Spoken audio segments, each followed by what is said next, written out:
Salut YouTube, ça va YouTube? Là je suis en live et en fait j'allais faire react à des vidéos et d'un coup est apparu sur la chaîne Brut une vidéo qui a attiré mon attention. Pourquoi elle a attiré mon attention, demandez-vous d'un air surpris? Parce que c'est une interview de Fabien Mandon. Mais Wissam, qui c'est Fabien Mandon? Eh ben, Fabien Mandon, c'est simplement celui qui dirige les armées françaises. Voilà, c'est pas n'importe qui. Vous l'avez sûrement entendu parler, vous avez sûrement entendu parler de Fabien Mandon il y a quelques mois, quand il disait que, bon, la France, peut-être qu'il fallait que la population se prépare à peut-être sacrifier des enfants. Vous vous rappelez de ce passage-là avant les municipales et tout? Voilà, tranquillement, il arrive et il dit, bon, il faudra peut-être être prêt à sacrifier des enfants. Et ben, Brut a fait une interview de Fabien Mandon quand la Macronie tryhard nous envoyait au front. Exactement. Et donc là, on a une interview de 1 heure. Alors, on va pas faire l'heure complète. On va regarder. On va pas faire les passages intéressants. Mais il a le droit de laisser s'exprimer comme ça en toute autonomie. C'est pas grave. Les gens, il ne le fait pas en toute autonomie.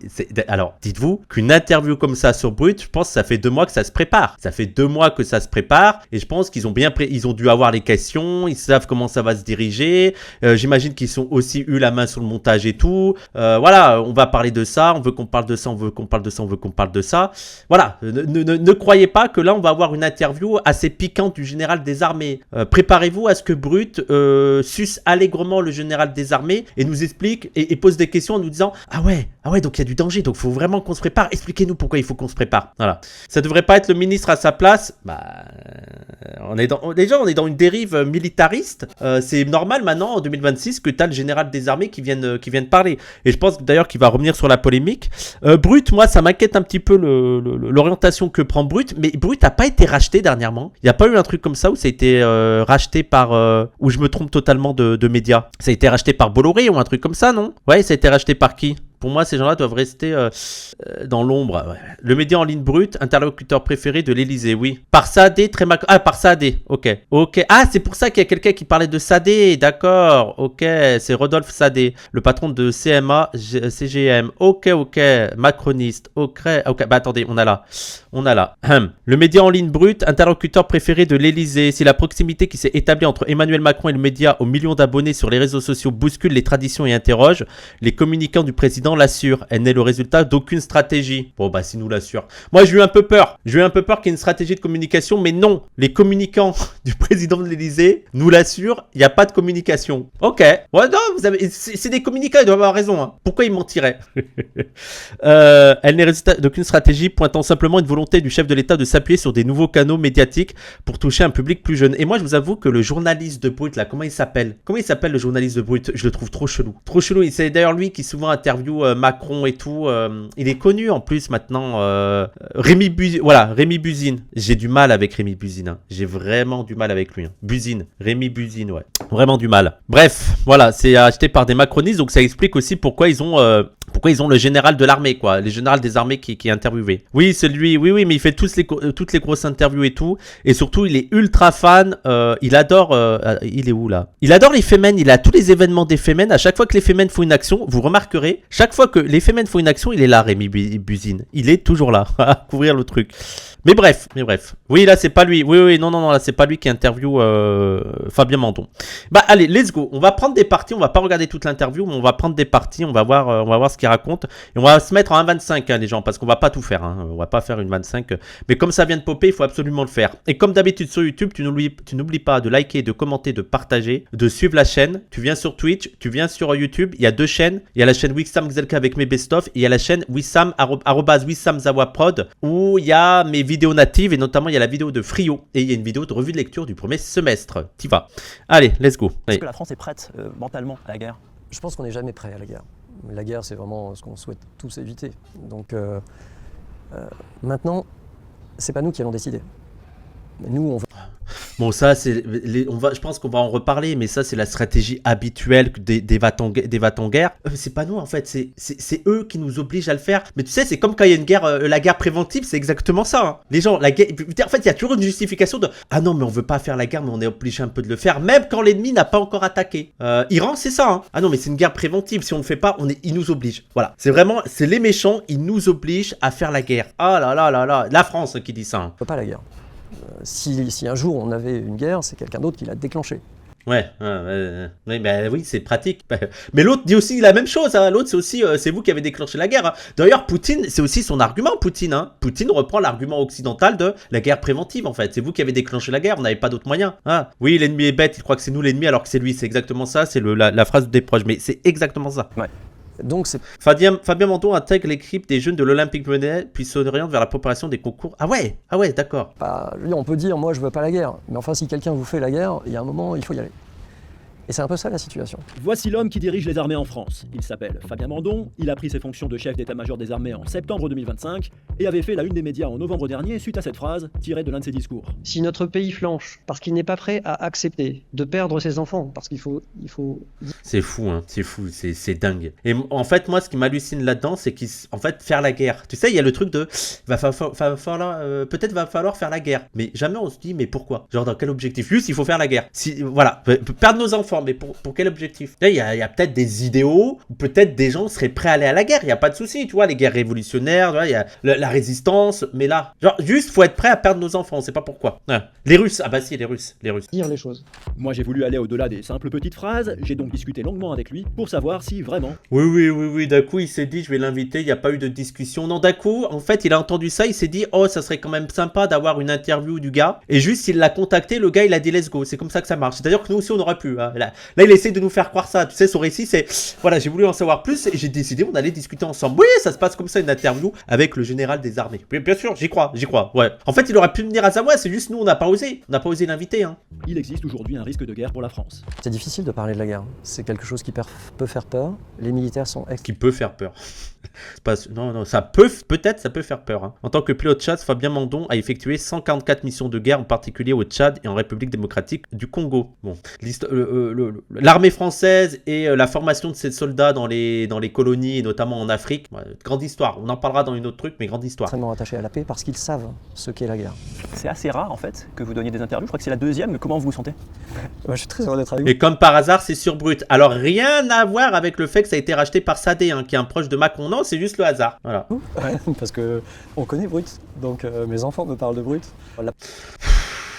Alors préparez-vous à un discours très ficelé, hein. C'est-à-dire que ça c'est préparé depuis des semaines, hein, je vous le dis. Hein. Parole du chef d'état-major des armées est rare, et ça doit l'être. Mais c'est important pour moi d'expliquer le contexte dans lequel on évolue et puis de répondre à vos questions très simplement. Alors, on va parler de pas mal de choses. On va parler de vous, hein, pour savoir un petit peu plus qui vous êtes. Bon, ça, on s'en fout. Les gens, quand ils parlent de lui, on s'en fout un peu. On passera la partie où il parle de lui. Je m'en bats les couilles de son parcours à lui. Hein. On va parler un peu des menaces qui passent aujourd'hui en France parce qu'il y a certaines craintes. Et puis, on va parler de diverses choses, et notamment de la figure du militaire. Et j'ai le sentiment que le militaire est très bien vu en France. Ouais. Beaucoup plus que d'autres corps de métier peut-être, mais méconnu. Comment vous vivez la façon dont les gens perçoivent la figure du militaire? Je pense qu'il y a effectivement ces deux aspects importants. Celui qui en a parlé à ses enfants plutôt. Je vais chez les copains du président. Bah oui. Est-ce que vous êtes... Mais après, moi, je suis d'accord. Mais pas seulement en France. Hein, dans beaucoup de pays, il y a les gens, les normies ont une très bonne image du militaire. Hein, le sens du devoir, le sacrifice, la défense de la patrie. Mais c'est très inquiétant. Et c'est aussi... Je pense qu'il faudrait faire... peut-être qu'à gauche, on n'a pas assez d'études. En fait, on n'a pas assez d'analyses. On n'a pas assez de discours sur la critique du monde militaire. Ça a été vu que...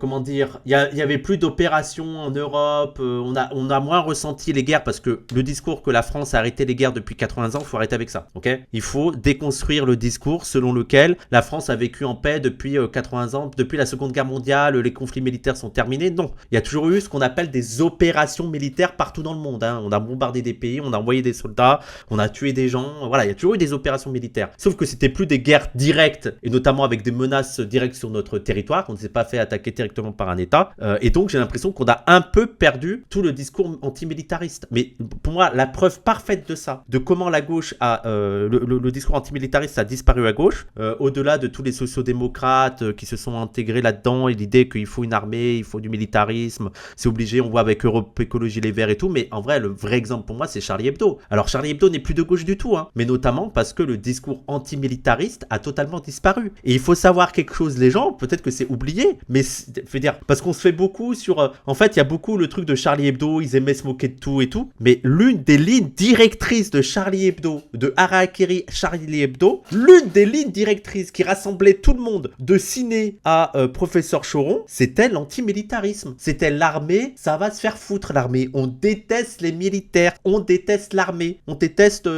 cette autorité-là. Et ça a totalement disparu. Il y a plus rien, quoi. Je veux dire, c'est... Après, voilà, dans l'extrême gauche, ça revient un petit peu avec les risques de guerre. T'as tout un retour. Il y a eu des actions ce week-end. On peut parler de guerre à la guerre. Voilà, tout ce... Il y a Survie qui en parle. Voilà, je sais qu'aussi il y a des médias de gauche comme Révolution Permanente, Parole d'honneur, Frustration qui en parlent. Mais bon, au sein de la gauche social-démocrate, c'est compliqué, quoi. Les Français aujourd'hui ont confiance dans leurs armées. Il y a à peu près 80% de confiance aujourd'hui dans les armées françaises. Et il faudrait que je fasse un talkie oui avec Claude Sarfati pour qu'on parle aussi, et on ne se rend pas compte, du lien très très très fort entre la 5e République et l'armée française. Et comment, d'où viennent ces liens très forts. Et il faut revenir aussi sur la guerre d'Algérie. Les gens, vous ne pouvez pas comprendre le fonctionnement de la 5e République sans comprendre ce qui s'est passé pendant la guerre d'Algérie. Et aussi, il y a un très bon livre là que je suis en train de lire.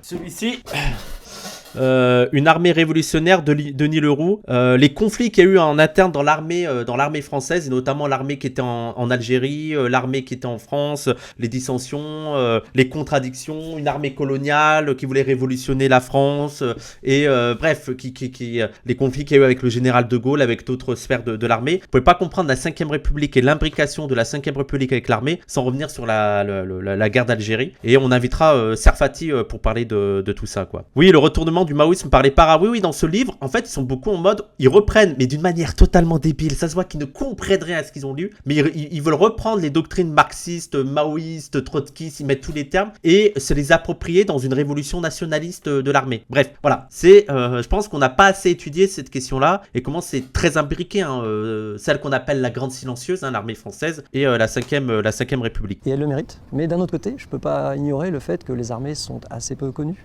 Tout simplement parce que les armées françaises aujourd'hui, c'est moins d'1% de notre population. Ouais, c'est surtout aussi parce que ça a été une stratégie de l'armée française. L'armée française a très peu communiqué sur elle, sur son fonctionnement, sur ses liens avec l'État. La Grande Muette, pardon, j'ai dit la Grande Silencieuse, mais voilà, on l'appelait la Grande Muette. Ça, on dirait que c'est nous, on s'est pas assez intéressé, alors que c'était pas une stratégie d'eux-mêmes, tu vois, de faire en sorte que l'armée parle pas trop. 200 000 personnes, un peu plus de 200 000 personnes. Voilà. Il y a un épisode du Collimateur récemment sur ce sujet, je sais pas si tu connais. Ok, j'irai voir.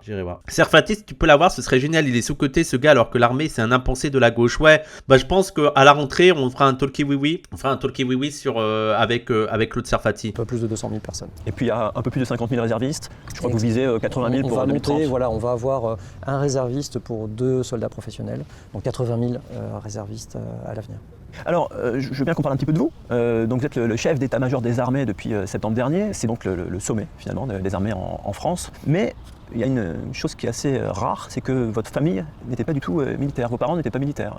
Et on est d'accord que cette partie-là, les gens ont cette partie sur son parcours personnel, on va le zapper. Moi, avant d'aller dans les sujets qui fâchent, l'armée, l'augmentation du budget militaire, les risques de guerre, le gars, on va faire un petit storytelling. On va essayer d'humaniser le chef des armées, parce qu'il n'est pas seulement chef des armées. J'imagine qu'on va nous parler de son parcours, de comment il a galéré pour gravir les échelons, que c'est quelqu'un de méritant, que c'est aussi un bon père de famille. Voilà, on va nous faire tout un discours pour humaniser, je pense qu'il a un chien, humaniser le général des armées, dire c'est quand même une bonne personne là qui est en train de vous parler, c'est un humain comme nous. Voilà, et on va essayer, c'est un bon père j'espère, et on va essayer de faire oublier un peu son rôle institutionnel, et de l'individualiser. C'est en fait un père de famille qui vous parle, c'est pas le chef des armées françaises et qui a des intérêts bien particuliers, notamment sur l'augmentation. En fait, il faut aussi se rendre compte de ça, parce que vous avez beaucoup d'articles qui viennent vous dire que t'as des services secrets de tous les pays, t'as des généraux de tous les pays qui viennent vous dire oula, là il y a le risque de la Russie, il faudrait peut-être augmenter le budget militaire. Et on fait comme s'ils n'avaient pas d'intérêt, eux.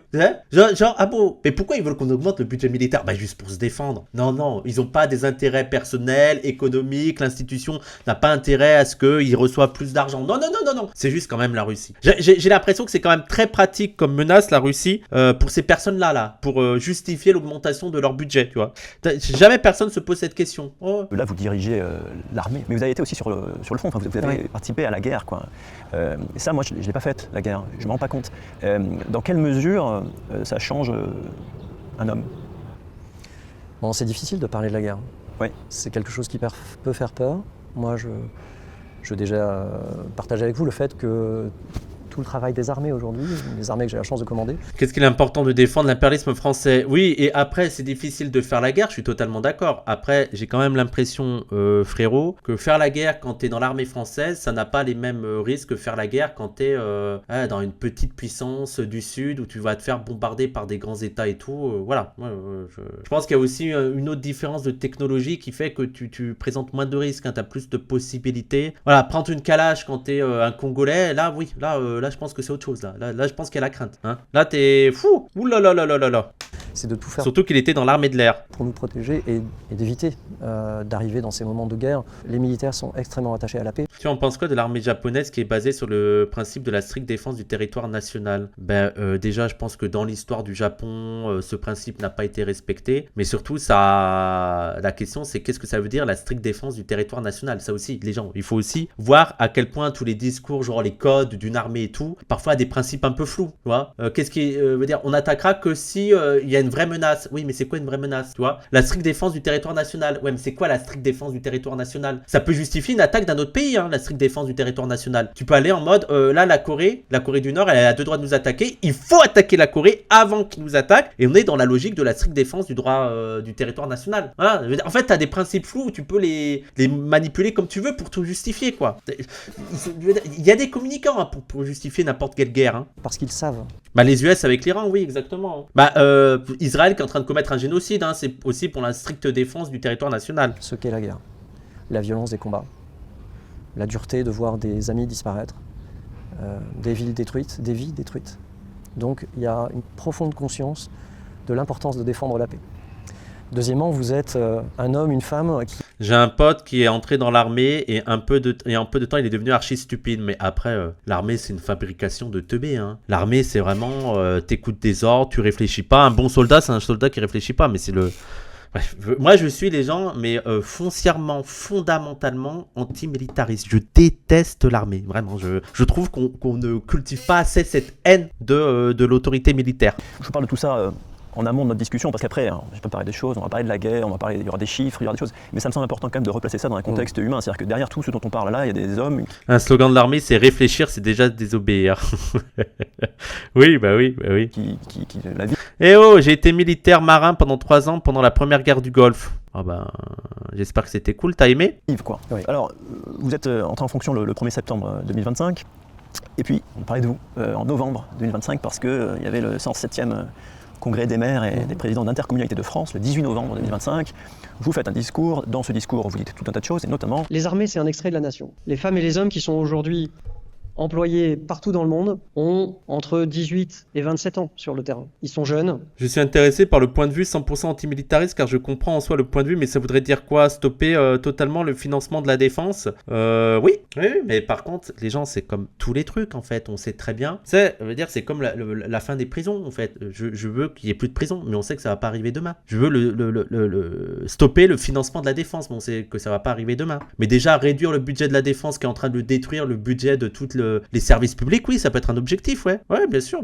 Surtout que moi, je pars du principe que, en réalité, on a assez pour se défendre, quoi. Je veux dire, s'il y avait vraiment un risque qu'une armée nous attaque sur le territoire national, on aurait de quoi se défendre, ne serait-ce que par l'arme nucléaire, tu vois. Mais oui, c'est des vrais sujets à mettre sur la table. Oui, on a le nuque, oui. Après, sur cette question, il y a un bouc qui s'appelle Fernael, qui est militaire et qui est plutôt de gauche. Et de ce que j'ai entendu là, il a un discours assez carré sur ça. Sur quoi? Ça aura jamais lieu sans changement profond des mentalités du système en général. Oui, mais sans aussi promouvoir un autre ordre mondial. Tu peux pas... En fait, eux, ils partent du principe que la seule solution, c'est de s'armer parce que l'homme est un loup pour l'homme et puis que tout se règle par la guerre et tout. Oui, mais tu peux aussi miser sur un autre ordre international. Hein. Ils viennent de vos communes. Je pense qu'il faut commencer à se méfier à partir du moment où l'on commence à exalter l'armée, mais dire qu'on peut s'en passer, c'est complètement suicidaire. Ils ont les mêmes aspirations. Ils tiendront dans leur mission s'ils sentent que le pays tient avec eux. Si notre pays flanche, parce qu'il n'est pas prêt à accepter de perdre ses enfants, parce qu'il faut dire les choses. C'est fou. Moi, cette phrase, elle est folle, quoi. Vous n'êtes pas prêt à accepter à perdre vos enfants, mais oui, encore heureux. Encore heureux. C'est même si, salut Ellie, même si tu dois vraiment faire la guerre, bah, encore heureux qu'il y a des gens qui sont pas prêts à perdre leurs enfants. Tu sais, on parle même pas de toi-même, parce qu'elle est intéressante cette phrase. Tu sais, je veux dire, à qui il parle, je veux dire, à qui il discute là, il discute pas aux jeunes. Il est pas en train de dire aux jeunes, préparez-vous à vous sacrifier. Non, vraiment, il est en train de parler aux gens, prêts à perdre vos enfants. Moi, je trouve ça fou. Encore heureux que les gens sont pas prêts à perdre leurs enfants. Tu vois, moi, de toute façon, ma maman, paix à son âme, ma maman, elle m'a toujours dit, ma maman est très anti-militariste, ma mère. Hein. Ma mère, c'est vraiment la gauche normie des années 70 et tout, un peu hippie et tout. Et elle a toujours dit, parce que nous, on n'a pas fait le service militaire et tout, elle a toujours dit que s'il y avait eu encore le service militaire, elle nous aurait fait à tous des lettres pour nous empêcher d'aller, genre, pour se réformer ou quoi, mais elle était totalement contre le service militaire, contre l'armée et tout. Voilà, j'ai ça dans mon héritage, quoi. On nique l'armée ici, bien fort. On nique bien l'armée. Lui, il a dit, il va falloir envoyer à la guerre vos gosses, les darons. Oui, c'est fou, c'est fou. Ce discours est fou. Et bah, les premiers concernés ne sont pas du tout les jeunes générations. Voilà, juste, va falloir vous sacrifier, les gars. Vous êtes prêts ?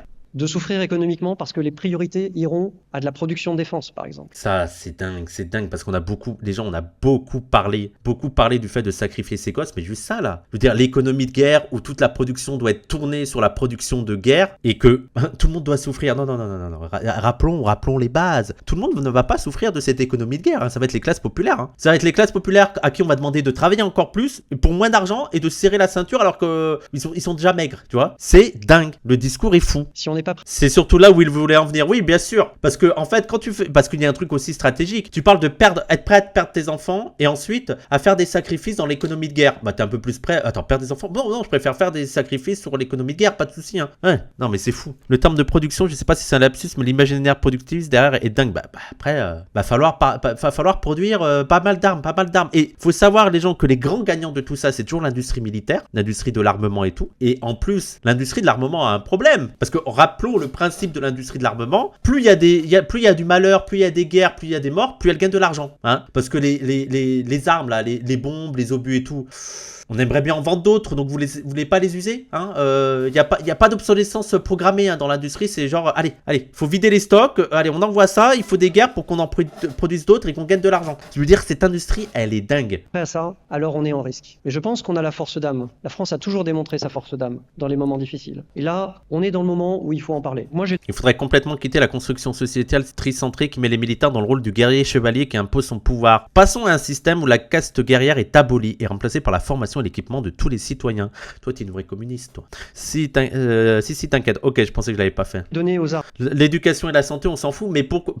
Attendez, mais en plus, vous comprenez pas. Si on met plus d'argent dans le budget militaire, on va moins en mettre dans l'éducation et la santé. Mais c'est pas grave. Je veux dire, ça sert à quoi d'avoir des soldats très éduqués? Non, ils savent lire, écrire, c'est bon. Il n'y a pas besoin d'aller à la fac. Pourquoi?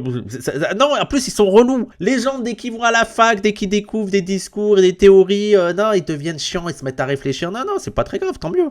Puis bon, la santé, avec la guerre, ils vont mourir tôt, jeunes, hein, donc voilà. Armée, un objectif qui est d'être prêt dans 3 à 4 ans. Mais j'ai besoin que la nation soit prête à soutenir cet effort si on devait le faire. Je suis convaincu, je vous le dis, que si nos ennemis voient notre détermination à nous défendre, à protéger ce que nous portons comme valeur, comme histoire, ils iront voir ailleurs. Et n'oubliez pas, vous entendez ce discours, hein. Là, le général des armées vient de nous dire, pour faire face à nos ennemis, il faut qu'on leur montre qu'on est prêt à se défendre, et notamment dans la production d'armes, dans le fait de faire des sacrifices. J'ai l'impression qu'en ce moment même, on attaque un pays dans le Moyen-Orient sous prétexte qu'il est en train de s'armer. Mais l'Iran est en train de faire la même logique. Il faut qu'on montre à nos ennemis qu'on est prêt à se défendre. C'est-à-dire qu'il y a même une inégalité sur cette idée qu'il faut montrer à l'ennemi qu'on est prêt à produire des armes, à se défendre s'il le faut et à répondre. Je veux dire, c'est réservé aux puissances occidentales. Les puissances du Sud, non, si tu fais ça, on va t'attaquer en fait. Faut que tu acceptes d'être une nation faible, affaiblie et à la merci des Occidentaux. Faut surtout pas que tu t'armes. Non, ça c'est le privilège des puissants, hein. Parce qu'ils savent que nous sommes plus forts. Mais il faut en faire la démonstration et c'est dans les 3 années qui viennent.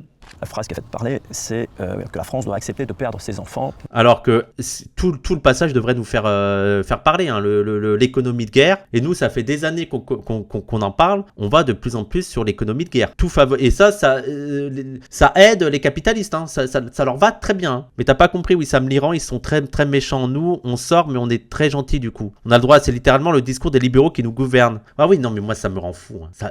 Ça me rend fou. Le 2 poids, 2 mesures sur ça. Je suis prêt à débattre sur la guerre en Iran. Je suis prêt à débattre avec n'importe qui me prouve que cette guerre est justifiée. Avec n'importe qui, je suis prêt à débattre. Allez, montre-moi que cette guerre est justifiée. Peut-être qu'elle a été mal comprise, cette phrase, notamment le terme les enfants. Oui, c'est important parce que je vois que ça a suscité beaucoup de peur, beaucoup de craintes qui n'étaient pas l'objet. Vous savez, alors là, il a un ton très gentil, hein. Il a un ton très calme. Il va essayer de nous rassurer un petit peu, mais en nous disant que quand même, faut augmenter le budget militaire quand même, malgré tout. Mon rôle, c'est de protéger les Français, protéger notre pays, nos intérêts. Ça, c'est intéressant. Nos intérêts. Quels sont nos intérêts? Protéger le pays. Protéger le pays de quoi? Voilà, je sais pas, nous, est-ce que tu pourrais nous protéger du chômage, de la précarité, de la catastrophe climatique? Tu peux nous protéger de ça? Moi, ça m'intéresse, ça. Et quels sont nos intérêts? Parce qu'il y a ça aussi, en fait. On protège les intérêts des Français, mais on n'a pas les mêmes intérêts. Hein. Les classes populaires françaises n'ont pas les mêmes intérêts que les classes bourgeoises. Ça, c'est vraiment le discours nationaliste de faire croire que tous les Français ont les mêmes intérêts. Non, on n'a pas du tout. Vous êtes en train de défendre vos intérêts. Aujourd'hui, autour de nous, il y a quand même une dégradation de notre contexte, de notre environnement. Les Français le voient, ils en payent les conséquences. On se ferait bouffer tout cru par Poutine sans armée. Mais tu peux arrêter d'aller dans l'abstraction, en fait. Tu peux arrêter de faire comme si, là, demain, ou même dans 1 an ou dans 2 ans, il n'y aurait plus du tout d'armée. Donc, d'un coup, l'armée disparaît, l'arme nucléaire disparaît, tout disparaît d'un coup, et Poutine attaque. Et en plus, même si vraiment la France n'avait plus d'armée, je ne pense pas que Poutine attaquerait. Ça voudrait dire attaquer un pays de l'OTAN. Il y aurait d'autres pays qui seraient là et tout. Je veux dire, genre, c'est si simple. Vraiment, le discours des droitards, on dirait que c'est aussi simple que ça. D'un coup, ouais, vous imaginez, on n'a plus d'armée, paf, Poutine l'attaque. Vous avez 8 ans en fait, c'est quoi votre imaginaire? Arrêtez d'être dans l'abstraction, bordel de merde. Si on n'a plus d'armée, Poutine nous attaque en fait. Oui, et si, on peut mettre Paris en bouteille avec vos trucs, avec des si on met Paris en bouteille, arrêtez avec ça. Soyez dans le monde véritable, dans la réalité véritable. La crise en Iran, la guerre qui se poursuit. Est-ce que ça veut dire dans le sens inverse, si la Russie n'avait pas d'armée, est-ce qu'on l'attaquerait? Donc la Russie a aussi intérêt à faire de l'armée alors. Si on prend la même logique, si la Russie abandonnerait l'armée, donc nous on attaquerait la Russie si on prend la même. Pourquoi nous on n'attaquerait pas la Russie? Donc la Russie a besoin de s'armer. Tu vois, on rentre dans un truc, dans un mécanisme. C'est pour ça que le seul discours qui doit être imposé, c'est le discours antimilitariste. Parce que quand tu pars de ce principe, pourquoi les autres pays n'auraient pas la même logique? Pourquoi eux aussi ne devraient pas s'armer face aux menaces qu'on représenterait nous? C'est un engrenage. Voilà, le discours militariste, c'est un engrenage, tu ne t'en sors pas, si ce n'est par la guerre. S'ils arrivent déjà à prendre l'Ukraine, genre ils attaqueraient la France. Oui, non, mais ça, c'est le discours qu'on avait aussi avec Ligne Anti-Imp. On se rend pas compte aussi des difficultés qu'il y a, quoi. Mais bref. Déclenché par la Russie en Ukraine qui se poursuit. 5e année. 5e année. Une menace terroriste qui continue avec des États extrêmement fragiles sur le continent africain, juste au sud de la Méditerranée. Oh là là, mais pourquoi ces États sont si fragiles? On se demande pourquoi ces États sont si fragiles. Mais la Libye, les gens, vous trouvez pas que c'est très fragile comme État? Et l'Irak, vous trouvez pas que c'est très fragile comme... Mais qu'est-ce qui s'est passé dans ces États? Oh là là là là, mais si seulement on savait pourquoi ces États sont fragiles. Impossible à savoir. On sait juste que maintenant il y a des groupes terroristes et donc faut s'armer, quoi. On voit les conséquences du réchauffement climatique. Et donc je suis... Ah, et ce réchauffement climatique. Ah là là, mais d'où vient-il ce réchauffement climatique? Écoutez les gens, parce que là il est en train de dire faut peut-être s'armer à cause du réchauffement climatique. Oui, mais qu'est-ce qui cause le réchauffement climatique? Ça, c'est hallucinant, quoi.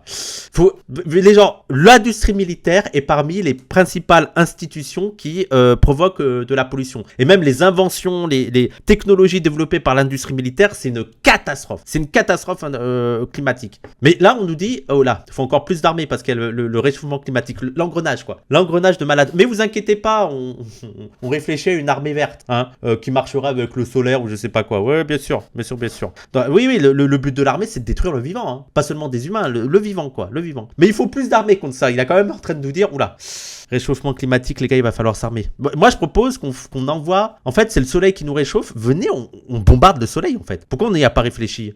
Il arrête pas de nous agresser, là, la chaleur. Venez, on envoie une bombe nucléaire contre le soleil, là. Il va bien se calmer, là, le petit, là. Je suis pas là pour dire les choses qu'on a envie d'entendre. Je suis là pour dire ce que j'observe. Le sens profond, c'était de rappeler... Le son de gauche, hein, de brut. qu'on a la chance, et c'est une chance extrême, et c'est quelque chose qu'il faut entretenir, de vivre en paix depuis des décennies. Alors ça encore, de vivre en paix. L'armée française fait des guerres partout. Voilà, l'armée française a des opérations militaires partout. Je veux dire, voilà, on a bombardé des pays et tout. Est-ce qu'on vit vraiment en paix? Bah oui, on vit en paix parce qu'on n'a pas été directement attaqué par des États. Bon, bah après, on a été attaqué par des organisations terroristes. Donc peut-être qu'on vit pas en paix en fait. Et peut-être qu'il faudrait réfléchir à une autre manière de percevoir ces problématiques-là. Parce qu'on je veux dire, c'est quand même les citoyens français qui s'en prennent plein la gueule. C'est eux qui meurent sous les attentats. Et ces attentats sont aussi directement liés aussi aux interventions militaires. En fait, juste aujourd'hui, l'Occident ne vit plus dans sa petite bulle. Il y a des conséquences à l'ordre mondial. Depuis des décennies.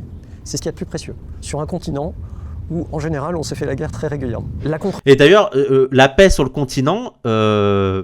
ils oublient la Bosnie, ils oublient la Serbie. Je veux dire, l'Europe, parce qu'ils disent pas l'Union européenne, ils disent vraiment l'Europe. Hein. On a connu la paix sur le continent européen depuis des dizaines et dizaines d'années. T'es en mode, mais attends, peut-être que je connais pas ma géographie, mais non. Il y a eu des guerres. Il me semble, peut-être que la guerre du Kosovo. Non, mais avant l'Ukraine, j'étais en mode, peut-être que je suis nul en géo, hein, mais. Repartie à ça, c'est que quand on vit en paix tous les jours, parfois on oublie que c'est pas quelque chose d'acquis à vie. Et qu'il faut le défendre. Et on a autour de nous des régimes qui estiment que nous sommes faibles et qui ont une certaine nostalgie de leur histoire et qui... Alors, les gens, ce discours-là qu'il est en train de nous faire... Écoutez bien son discours, écoutez bien ce qu'il va dire, écoutez bien, et on va essayer de faire un exercice. Hein, vous êtes prêts? Écoutez bien. Et qu'il faut le défendre.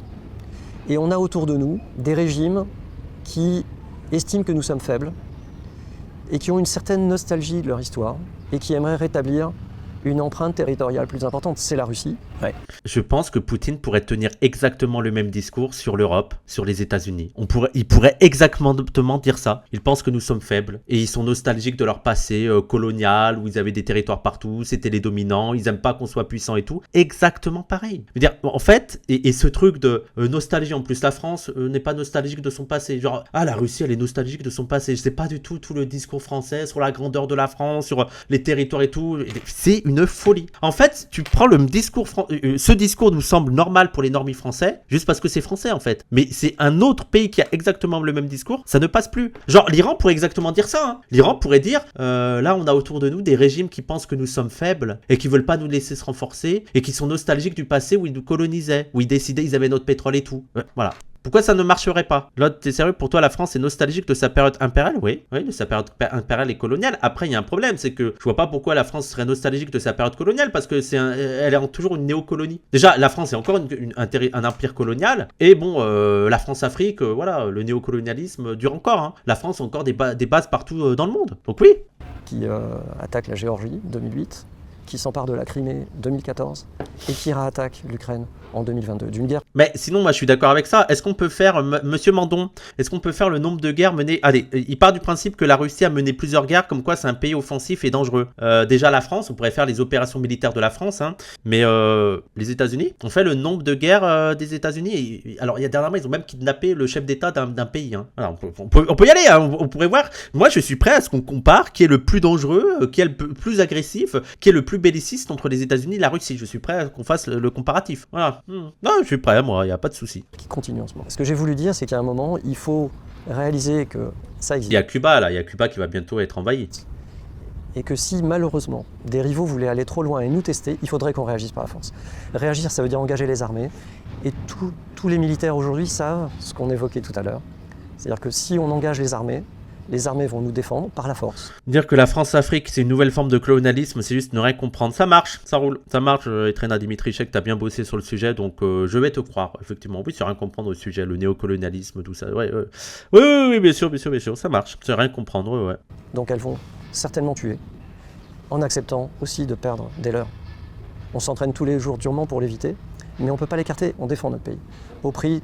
Alors ça, c'est un discours qu'il faut combattre. Hein. Ils ne défendent pas leur pays, ils défendent leurs intérêts. L'armée sert à défendre les intérêts de la bourgeoisie nationale. Ok, il faut toujours répéter ça. Fois de la vie de nos soldats. Et ça, j'ai voulu le rappeler parce que c'est pas naturel. Est-ce que la France est prête mentalement à la guerre? Mais en plus, l'orientation de Brut, c'est quand même la question de savoir si on est prêt mentalement à la guerre, parce qu'il faudrait être prêt mentalement à la guerre. Mais on pourrait se dire que pourquoi il faudrait être prêt mentalement à la guerre? Est-ce que c'est pas aussi une bonne chose que les Français ne soient pas prêts mentalement à la guerre? Est-ce qu'il faudrait pas encourager le fait que les Français ne soient pas prêts mentalement à la guerre et se disent plutôt être dans un discours pacifiste, antimilitariste? Pourquoi il faudrait être prêt à la guerre? Et à la guerre pourquoi? Contre qui? Non mais est-ce que les Français sont prêts à la guerre? C'est un problème, non? Je pense qu'on n'est jamais prêt à la guerre. La guerre, c'est vraiment ce qu'on souhaite tous éviter. Donc, oui, j'y crois. Après, quand t'es pas engagé directement, je pense que t'as plus de facilité à envoyer des gens faire la guerre, il n'y a pas de souci. maintenant, c'est pas nous qui allons décider. Nous, on veut pas la guerre. Si un jour on avait une guerre, c'est quelqu'un d'autre qui l'a déclenchée. Ouais. Bon, voilà, ça on revient sur le truc, tout le monde a ce discours-là, oui, c'est jamais moi, c'est l'autre, c'est l'autre qui a commencé, oui, bien sûr. Mais en fait, il faut se rendre compte que le discours militaire, il n'y a jamais une fois un pays qui a dit, en fait, on le fait juste parce qu'on veut tuer des gens. Vas-y, tu sais, il y a toujours, même dans les pires crimes, les gens, même dans le nazisme, t'avais le discours, les juifs sont un danger, c'est soit eux, soit nous. T'as toujours ce truc de propagande de, c'est horrible, mais on peut pas faire autrement. C'est comme ça, c'est la dure réalité. Et les États-Unis, c'est ça depuis des années, c'est toujours le même discours de propagande en mode, c'est eux qui nous ont poussé à le faire. Vraiment, nous, on voulait pas, et on a dû le faire. Donc c'est pas, je veux dire, on peut dire moi je veux pas la guerre. Vous croyez que nous l'aimons, nous, la guerre, Général Bijard? Toujours. Mais enfin, si quelqu'un vous fait la guerre, Israël, c'est pareil, Israël, c'est en mode, mais c'était, comment ça s'appelle, Godmeyer, non? Genre, je déteste les Palestiniens de nous obliger à tuer leurs enfants. C'est pas une citation comme ça, là? Je veux dire, ça symbolise tout. Je déteste les Palestiniens qui nous obligent à tuer leurs enfants. Je veux dire, c'est une folie. Nous ne pouvons pas leur pardonner de nous avoir obligés à tuer leurs enfants. C'est fou. Mais c'est tout le discours militaire. Toujours. Pour justifier le fait d'intervenir, tu vas jamais dire, on va tuer des gens juste pour nos intérêts économiques. Voilà, c'est tout. Ils nous ont rien fait, ces personnes-là. On pourrait ne pas les attaquer, mais non, quand même, il faut qu'on les attaque parce que c'est mieux. C'est mieux pour nous. non, il y a un moment, il faut y aller. Et c'est un peu ça la situation. Parce que pour vous, on est Golda Meir, je sais pas, Golda Meir, peut-être, je me suis trompé, Golda Meir, peut-être. déjà en guerre en fait. On n'est pas, il y a un moment, il faut y aller. Et c'est un peu ça la situation. Parce que pour vous, on est déjà en guerre en fait. Bon, après, il y a déjà des opérations militaires françaises, donc on pourrait dire qu'on est déjà un petit peu en guerre, mais alors... On n'est pas en guerre au plan militaire, c'est-à-dire qu'on n'a pas aujourd'hui des soldats engagés... Si, on a des soldats engagés. Alors pas en Ukraine. Alors je pense qu'en Ukraine on a peut-être des soldats. Ça je pourrais pas affirmer qu'il n'y a pas de soldats engagés en Ukraine. Ça.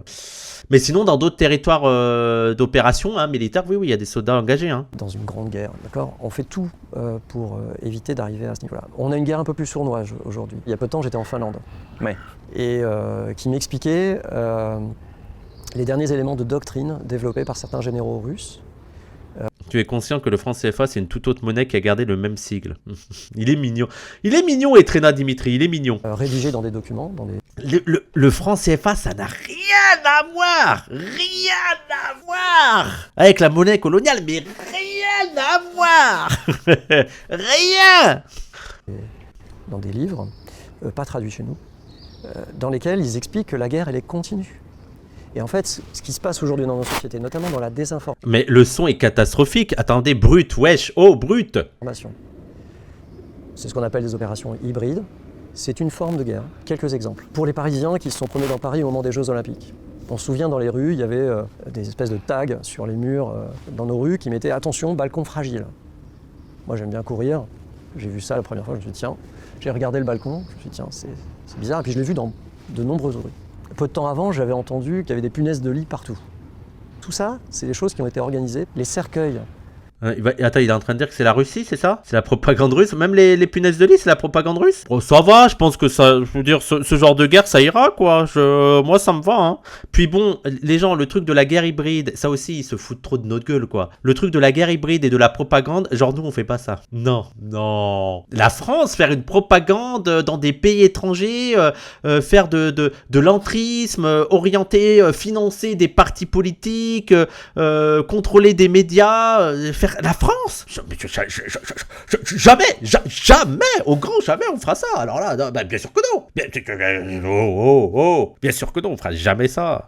Non, de la propagande pro-française et tout dans d'autres pays ou contre le pouvoir qui est trop contre les intérêts français. Jamais. avec le drapeau posé au pied de la Tour Eiffel, ce sont des opérations mises dans notre société. Les têtes de cochon au pied des synagogues ou des mosquées en France, déposées, ce sont des opérations. Ah, c'est les Russes, ça aussi? Attends, mais ça peut être simplement des fachos. Mais ok. Après, les gens, l'argument, c'est les Russes qui essayent de diviser la nation française et alimenter le fascisme. Oh, pas de la part des macronistes, s'il vous plaît. Hein. Non, moi je pense que les fachos français sont assez débiles pour faire ça, il n'y a pas de souci. Hein. Mais faire croire que c'est les Russes qui font monter le fascisme en France... Ouais, on a besoin de la Russie, sinon... Non, mais sinon, en fait, les gens, à les écouter, s'il n'y avait pas les Russes, on serait des antifas, en fait. Voilà. On serait antifascistes. C'est vraiment les Russes qui ont fait augmenter le fascisme. Menés par Salut des Camille. compétiteurs qui veulent fragiliser notre société. Chez nous, les religions, on les oublie. C'est pas Macron qui a fragilisé la société, hein. C'est nous. Hein. Attendez 2 secondes, excusez-moi. Ouais. Chacun a le droit de vivre sa religion comme il le souhaite. On est solidaires. Cette phrase... Attends, refais. On les oublie. Chacun a le droit de vivre sa religion comme il le souhaite. On est... Genre, attendez, là il va nous sortir l'islamophobie, c'est la faute des Russes là? Non mais quel foutage de gueule là. Non mais un menteur comme ça, les gens, je m'assois, veut dire non mais là c'est trop fort. Qu'est-ce que t'as à dire? Non mais nous en France, on est pour que tout le monde puisse vivre sa religion. Hein. Bientôt ils vont nous dire qu'en fait Attal était un agent russe. Hein. C'est Attal l'agent russe qui a interdit les abayas dans les écoles. Hein. Non mais sinon nous on s'en fout. Hein. Solidaire. Cette fraternité on la vit. Mais quand tous les jours on joue, et c'est ce qu'essayent de faire certains, joue pour créer des tensions entre des groupes religieux, créer des tensions entre... Et nous, on fait pas du tout ça dans les autres pays. Hein. On alimente pas les tensions entre des communautés, entre des groupes et tout. Pas du tout, c'est pas du tout notre genre. Si, ça l'est. Si. Entre des pensées politiques. Vous essayez d'éclater cette solidarité, éclater cette fraternité, éclater ce qui fait notre force, qui est le collectif, l'unité. Et vous me posiez la question, est-ce que la guerre a commencé? Une forme de guerre a commencé. C'est chaud hein, quand même de dire ça. Hein. C'est quand même très très chaud. Mais c'est toujours eux qui nous font la guerre. Hein. Parce que tu veux dire, si tu vas dans ce truc-là, les Russes essayent de destituer notre société, essayent de faire les divisions et c'est une forme de guerre hybride. Mais je pense qu'on faisait la même en Russie. Hein. Je pense qu'on aide les groupes contestataires, légitimes ou pas les gens, légitimes ou pas. Hein. Mais je pense que les agents français ont financé des groupes d'opposition, ont soutenu publiquement, ont donné un espace médiatique à des gens qui critiquent la Russie. Mais comme on a fait au Venezuela, je rappelle au Venezuela, vous vous rappelez l'époque, on avait même dit, les gens ouvertement, le président c'est Guaido. Vous vous rappelez de Guaido, il a disparu. Mais il y a un moment, il y a 5-6 ans, non même pas, il y a 3-4 ans, genre la France décidait, c'est elle qui avait décidé que le vrai président du Venezuela c'était Guaido. Voilà. Mais ça c'est russe. Oui, non mais c'est les Russes qui font ça. Mais c'est fou. Ça m'hallucine. Alors, je pense que ce qui est important, c'est la formation. Et ça commence dès l'école. Et c'est là où moi je suis très... on va nous parler. Allez, let's go. On va nous parler de pourquoi il est important que l'armée intervienne dans les écoles. Let's go, c'est parti. Militarisation de la société, les gens. Allez. Fier de ce que l'on est. À l'école, on apprend aux enfants l'esprit critique. Ouais. À lire, à se renseigner, à comprendre pourquoi l'auteur a écrit ça, à mesurer le contexte. Et je suis admiratif. Je vois des enfants aujourd'hui qui arrivent dans un paysage où il y a de l'information partout, à lire plusieurs sources. C'est pour ça que Brut fait partie aujourd'hui. Oh là là, non mais c'est Brut autant que ça, on se demande pourquoi. On essaye. Des médias très importants. Parce que personne ne détient. Et je suis désolé, mais moi je le répète souvent, mais là où j'ai réellement développé un esprit critique, c'est en dehors de l'école, c'est à partir de la fac. Mais moi, l'école, les gens, quand tu es un bon élève à l'école, en réalité, tu fais le discours républicain, patriote, nationaliste, bien centre, bien... Ah non, quand même, l'armée, il y a besoin... Et tu te crois intelligent, hein. Tu te crois très intelligent. Hein. Non, mais oui, c'est vrai que quand même, on est dans une démocratie républicaine, puis il faut une armée. Tu finis Glucksmann, quoi. Vraiment, à l'école, tu finis le bloc central. Voilà, bloc central, et persuadé que c'est vrai, quoi. Vraiment. Ah non, on a une république démocratique. Je suis mesuré. Il y a moi, c'est à la fac, en découvrant des auteurs, en découvrant des critiques, des auteurs et tout, que j'ai remis en question tout ça. Mais moi, j'étais très bon élève, hein. Très bon élève en mode, non, mais on est une démocratie, il suffit de se présenter à des élections et d'avoir un discours mesuré. Et puis bon, c'est quand même mieux que dans d'autres pays. Voilà. J'avais un bon prof de philo. Ouais, je suis d'accord que selon le... Et surtout, quand t'as des profs profs en philo, en histoire, où tu peux avoir des discussions qui sortent du programme scolaire, là tu peux avoir des profs qui vont te faire penser en dehors de la boîte scolaire. Je suis d'accord. Mais exemple tout simple, le traitement scolaire de la guerre d'Algérie. Prenons ça. Comment on apprend la guerre d'Algérie à l'école? Mais moi je l'ai pas apprise. Hein. Moi je l'ai pas appris. J'ai appris après l'école comment ça se passait la guerre d'Algérie. Hein. Tout simple. Hein. Mais c'est surtout dans l'histoire que tu vois cette manière de traiter ces problématiques-là. Le défi pour, je pense, les plus jeunes aujourd'hui, c'est que l'information est beaucoup véhiculée dans des réseaux sociaux, selon des algorithmes qui sont parfaitement compris et analysés par nous. Oui, l'Indochine, on sait quasiment rien. Hein. Nous, c'était genre en cours d'1 heure, mais on dit pas trop que les Français ont tué des Algériens. Non, mais même, tu prends tout simple, tu prends la Révolution française. Je pense que si tu étudies la Révolution française à l'école, Robespierre, grosse pute. Robespierre, un taré. Robespierre est un taré. Moi, j'avais ça parce que c'était comme ça. Genre, Robespierre, c'est juste la terreur. Voilà. Tu t'arrêtes là. Voilà. C'était, il est trop radical. Non, mais c'est, je veux dire, ne me faites pas croire que le discours, le programme scolaire à l'école avant la fac, il n'est pas du tout orienté. Je suis belge et c'est pareil pour le Congo. Bah oui. Mis à part l'école, est-ce qu'il n'y a pas d'autres choses qui peuvent être faites pour éviter qu'on se retrouve avec en fait une sorte de désinformation et même au-delà de ça une sorte de confusion permanente? Alors, Ah bah tiens, mais oui, demandons au général des armées françaises de nous dire comment on peut éviter la propagande. Mais c'est une bonne idée ça, pour avoir une vraie information. C'est le général des armées françaises qui va vous dire comment discerner la bonne information de la mauvaise. Oui, on y croit fort, c'est une bonne idée, Brut. J'ai parlé de l'éducation parce que Brut part du principe que lui, il est pas du tout dans la propagande. Non, lui, c'est un discours de vérité qu'il est en train de le faire, objectif, neutre. Là, c'est lui qui sait comment on peut discerner les informations. Je pense que c'est vraiment le cœur, ce qui est le plus important. Bien sûr, il y a d'autres choses et la France développe une capacité à comprendre ce qui se passe et à détecter les attaques. Donc typiquement, je vous ai mentionné les punaises de lit, les cercueils. Ça me tue ça. Je connaissais pas la théorie comme quoi les punaises de lit c'était les Russes. Enfin qui ont fait la rumeur des punaises de lit. Mais d'où ça vient ce truc? Pourquoi et c'était quoi le but? Parce que je veux bien, tu sais, le truc de jouer sur les fractures raciales, l'islamophobie et tout, ok. Mais les punaises de lit c'était quoi le principe? C'est quoi le but? En quoi ça je comprends pas. Mais moi j'avais pas la data. Hein. Oui, les croix gammées bleues, moi oui, ça j'y crois, tu vois, ça je peux y croire. Les trucs, ça y a pas de souci. Les migrants responsables, mais attends, il fallait être pro pour parler des migrants en fait. Moi, il fallait être pro, Pascal Pro. Oui, non mais bon, attendez, vous vous rendez compte le calcul des Russes? On va lancer des rumeurs sur les punaises de lit, comme ça il y a Pascal Pro qui va dire que c'est les immigrés, les migrants, et comme ça va alimenter le discours attaquer le tourisme, ok. Mais alors peut-être que je me trompe, mais j'avais l'impression que c'était très franco-français hein, cette angoisse sur les punaises de lit, mais peut-être que je me trompe. On a eu des mains rouges, des peintures de mains rouges posées sur des sites de notre culture. Les têtes de cochon devant les mosquées, c'était les Russes aussi. Mais bon, PDH ferme les yeux là-dessus. Là, t'es en train de me dire, Snutrailleur, que toutes les têtes de cochon devant toutes les mosquées, c'était tout le temps les Russes, c'est ça? Ça n'a jamais été l'extrême droite elle-même?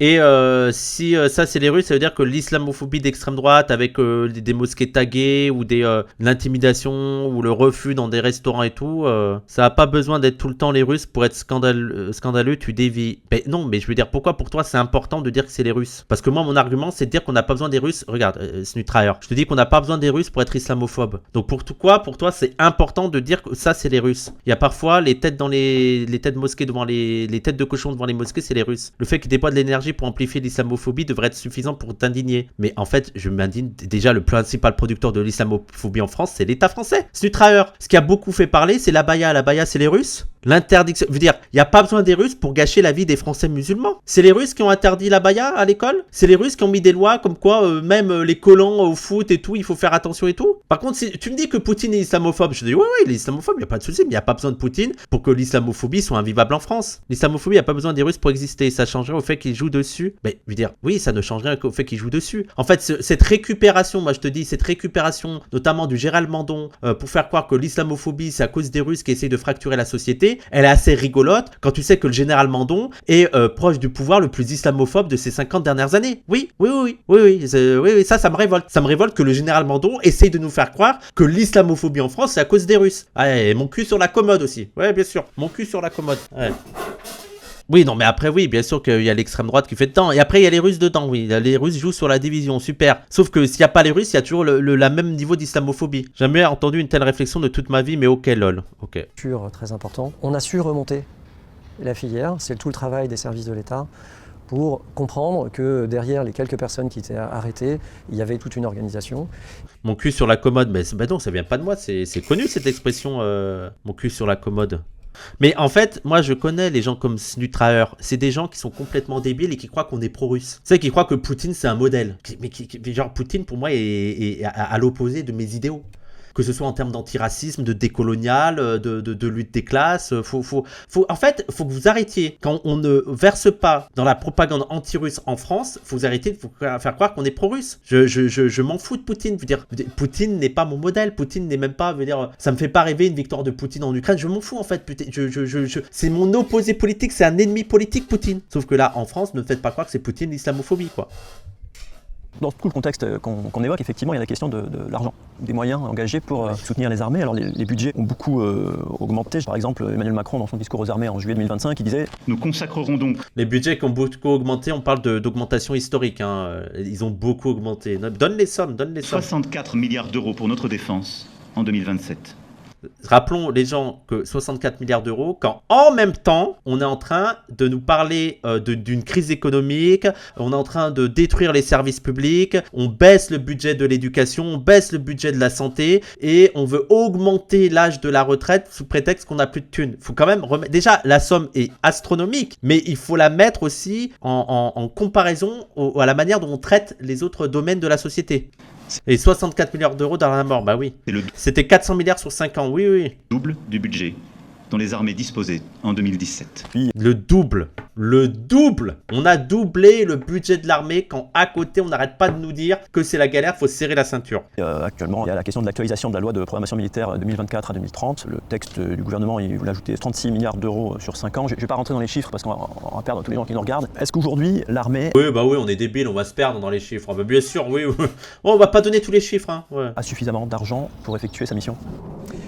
Aujourd'hui, on est dans des... Vous avez littéralement le même discours que RT de l'OTAN agresseur. Vous êtes opposé à l'idée que la Russie est une menace pour l'Europe. Vous avez affirmé que les sanctions contre la Russie sont une erreur stratégique. Alors, partons, voilà, on va prendre petit à petit. L'OTAN est agresseur, bien sûr. L'OTAN est une puissance agresseur. Ça ne veut pas dire que la Russie n'a pas attaqué l'Ukraine, hein. Mais l'OTAN est une puissance agresseuse. Vous êtes opposé à l'idée que la Russie est une menace pour l'Europe. Et l'OTAN n'est pas une menace pour la Russie aussi. Je veux dire, nous, on n'aime pas dans l'engrenage de une telle est une menace pour l'autre.